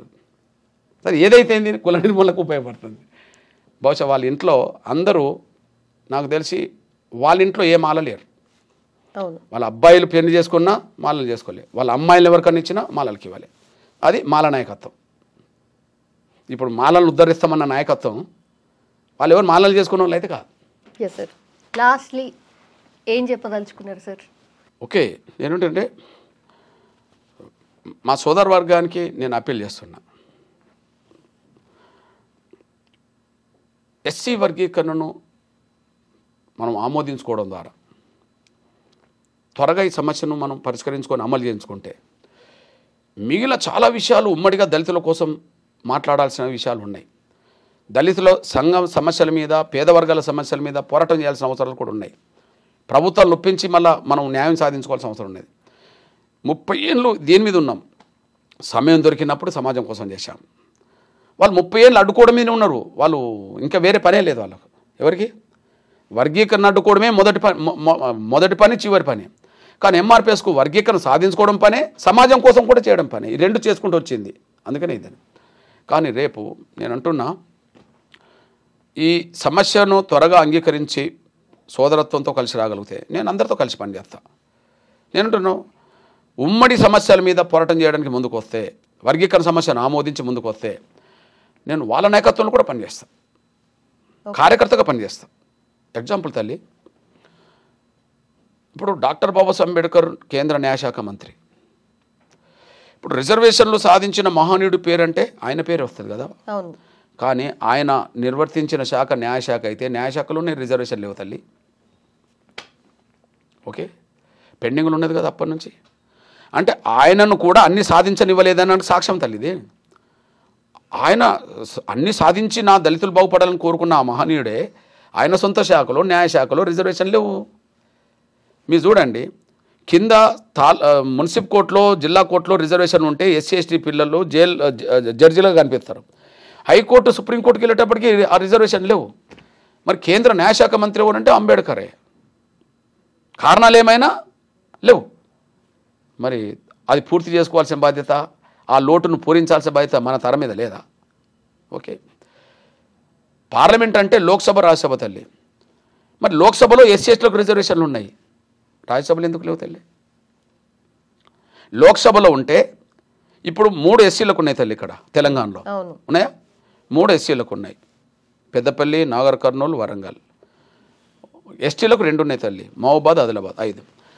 లోక్సభలో రిజర్వేషన్ ఉంటే ఈ తెలంగాణలో 17 సీట్లలో 5 పోయి అక్కడ ఉన్నారు తల్లి లోక్సభలో. మరి రాజ్యసభలో ఎందుకు లేరు తల్లి ఒక్కరు ఎస్సీ ఎస్టీలు? అంటే పార్లమెంట్లో లోక్సభలో రిజర్వేషన్లు ఉన్నాయి కానీ రాజ్యసభలు లేవు. మరి డాక్టర్ బాబాసాహెబ్ అంబేద్కర్ ఎప్పుడు లోక్సభలో లేడమ్మా, రాజ్యసభలోనే ఉన్నాడు అనుకుందాం. అంటే ఎవరు సహకారంతో రాజ్యసభలోకి వచ్చాడు. ఆయన రాజ్యసభలో ప్రాతినిధ్యం వహించాడు కానీ రాజ్యసభలో రిజర్వేషన్ లేవు. ఇక్కడ శాసనసభ ఉంటుంది, శాసన మండలి ఉంటుంది తల్లి కదా. శాసనసభలో రిజర్వేషన్లు ఉన్నాయి తల్లి. ఇక్కడ 19 మంది మాలామాది ఎమ్మెల్యేలు ఉంటారు అనుకుందాం, ఓ 10-11 మంది మా గిరిజన ఎమ్మెల్యేలు ఉంటారు. కానీ శాసన మండలిలో లేవు కదా, పక్కనే ఉన్నది. అంటే ఒక చోట ఉండి అదే ఇంకో చోట లేదు. ఇది అంబేద్కర్ కాలం నుంచి లేవు. ఇది ఇంత లోటు, దీన్ని పూరించాల్సిన బాధ్యత ఈనాటి తరం మీద ఉన్నది. ఆ మహనీయుడు కొన్ని సాధించాడు, సరే కొన్ని కారణాలు ఏమైనా ఆనాడు అమలు చేయలేకపోయాడు. ఇప్పుడు మనం అమలు చేయించుకోవాలి కదా, అది న్యాయమే కదా. ఇప్పుడు ప్రభుత్వ రంగం ఉన్న తల్లి, ఆయన అంబేద్కర్ గారు జీవించిన కాలంలో రిజర్వేషన్ అమలు చేస్తున్న కాలంలో ప్రభుత్వ రంగమే. కానీ ఇప్పుడు తల్లి ప్రభుత్వ రంగాన్ని మొత్తం కుదిస్తూ ప్రైవేట్ రంగం పెరుగుతుంది, విద్యా ఉద్యోగ రంగాల్లో, ఉపాధి రంగాల్లో. ఇప్పుడు ప్రైవేట్ రంగంలో రిజర్వేషన్ లేవు కదా. మరి రిజర్వేషన్ లేకపోతే ఇక రిజర్వేషన్ లేకుండా తల్లి కాగితాల మీద ఉన్నట్టే, అమలు జరిగే వ్యవస్థ అంతా లేకుండా పోతుంది. మరి ప్రైవేట్ రంగంలో రిజర్వేషన్లు సాధించడం రాబోయే తరాలకు అందించాల్సిన బాధ్యత మనకు మీద ఉన్నది కదా. ఓకే, అతిపెద్ద అంశం అంబేద్కర్ భూమి జాతీయం కావాలన్నాడమ్మా. భూమి ఎవరి చేతులు ఉంటుందో పరిశ్రమలు వాళ్ళ చేతికి వెళ్ళిపోయినాయి, భూమి ఎవరి చేతులు ఉంటుందో వ్యాపారాలు వాళ్ళ చేతికి వెళ్ళిపోయినాయి, భూమి ఎవరి చేతులు ఉంటుందో రాజకీయం వాళ్ళ చేతికి వెళ్ళిపోయింది కదా. మనం 2 తెలుగు రాష్ట్రాల్లో ఏ వర్గాలు ఇప్పుడు రాజ్యం మీద ఉన్నాయో మనందరూ తెలుసు. ముందు భూమి మీద పట్టుగల వర్గాలే రాజ్యం మీద పట్టు సంపాదించినాయి కదా. మరి భూమి జాతీయం చేయమన్నాడు అంబేద్కర్, కాలేదు కదా తల్లి. పోనీ ఆ గొంతు మనం ఇప్పుదాం. దళిత వర్గాలు కూడా భూమి, అసలు ఉన్న భూమి చేజారిపోతున్నది. దళిత వర్గాలకు అప్పుడో ఇప్పుడు అసైన్మెంట్ భూములు ఉండే తల్లి, కానీ అవి కూడా మొన్న కేసీఆర్ ప్రభుత్వం వెనుకకు తీసుకున్న విషయం. పల్లె ప్రకృతి వనాల పేరుతో, శ్మశాన వాటికల పేరుతో, రైతు వేదికల పేరుతో, ఆ పేరుతో ఉన్నది తీసుకున్నది. కాంగ్రెస్ మేనిఫెస్టోలో పెట్టింది, కేసీఆర్ ప్రభుత్వం గుంజుకున్న అసైన్మెంట్ భూములను మళ్ళీ తిరిగి ఇప్పిస్తామని చెప్పి. 1 ఇయర్ కదా తల్లి, రేపు 7వ తారీఖు 1 ఎకరం ఇప్పియలేకపోయారు కదా. అంటే గుంజుకున్నది కేసీఆర్ ప్రభుత్వం, తిరిగి ఇప్పియంది ప్రభుత్వం. అంటే దళితుల చేతిలో కనీసం ఉన్న భూమి కూడా లేకుండా పోతుంది కదా. అంబేద్కరమో భూమినే జాతీయం చేయమంటే మన చేతిలో ఉన్న భూమి పోయే పరిస్థితికి వచ్చినప్పుడు మనం మౌనంగా ఉండాల్సిన పరిస్థితి ఎందుకు వస్తుంది? ఈ ఒక్క అంశం పరిష్కారం అవుతే 100 అంశాలకు పరిష్కారం మనం చూపెట్టవచ్చు. నేను వినయపూర్వకంగా చెప్తున్నా మా సోదర వర్గానికి, ఈ చిన్న అంశమని మీరే అంటుండు కదా, ఈ చిన్న అంశాన్ని కూడా సోదరత్వాన్ని చాటండి, వర్గీకరణ సమస్య పరిష్కారానికి తోడ్పడిని అందించండి, త్వరగా వర్గీకరణ అమలు చేయడానికి ప్రయత్నం చేయండి. ఇప్పుడు మీ వాట మీకు వస్తుంది కదా, మీ జనాభా ఎంతో మీ వాట వస్తుంది, మాదిగల జనాభా మాదిగల వాట వస్తుంది, మిగతా కులాల జనాభా ఎంతో వాళ్ళ వాట వాళ్ళకి పోతుంది. మాలలు బాగుపడాలి, మాదిగలు బాగుపడాలి, మాదిగేతర దళిత వర్గాలు బాగుపడాలి. ఈ రిజర్వేషన్లో పంపిణీ చేయగలరా? ఇదొక్కటి సహకరిస్తే, ఇదొక్కటి అంగీకరిస్తే ఉమ్మడి అంశాలన్నిటి మీద కలిసి పనిచేయడానికి నేను సిద్ధంగా ఉన్నా, మీ నాయకత్వంలో పనిచేయడానికి సిద్ధంగా ఉన్నా, కార్యకర్తగా పనిచేస్తాను. నాకేం బేసిజాలు లేవు. మన సమాజానికి మేలు జరగాలి, దళిత వర్గాలకు మేలు జరగాలి, పీడిత వర్గాలకు మేలు జరగాలి, గిరిజనకు మేలు జరగాలి, బీసీలకు మేలు జరగాలి. ఇప్పుడు ఉదాహరణ ఉన్నామా, ఇప్పుడు ఎస్సీ ఎస్టీలకు చట్టసభలో రిజర్వేషన్లు ఉన్నాయి, బీసీలకు లేవు కదా తల్లి.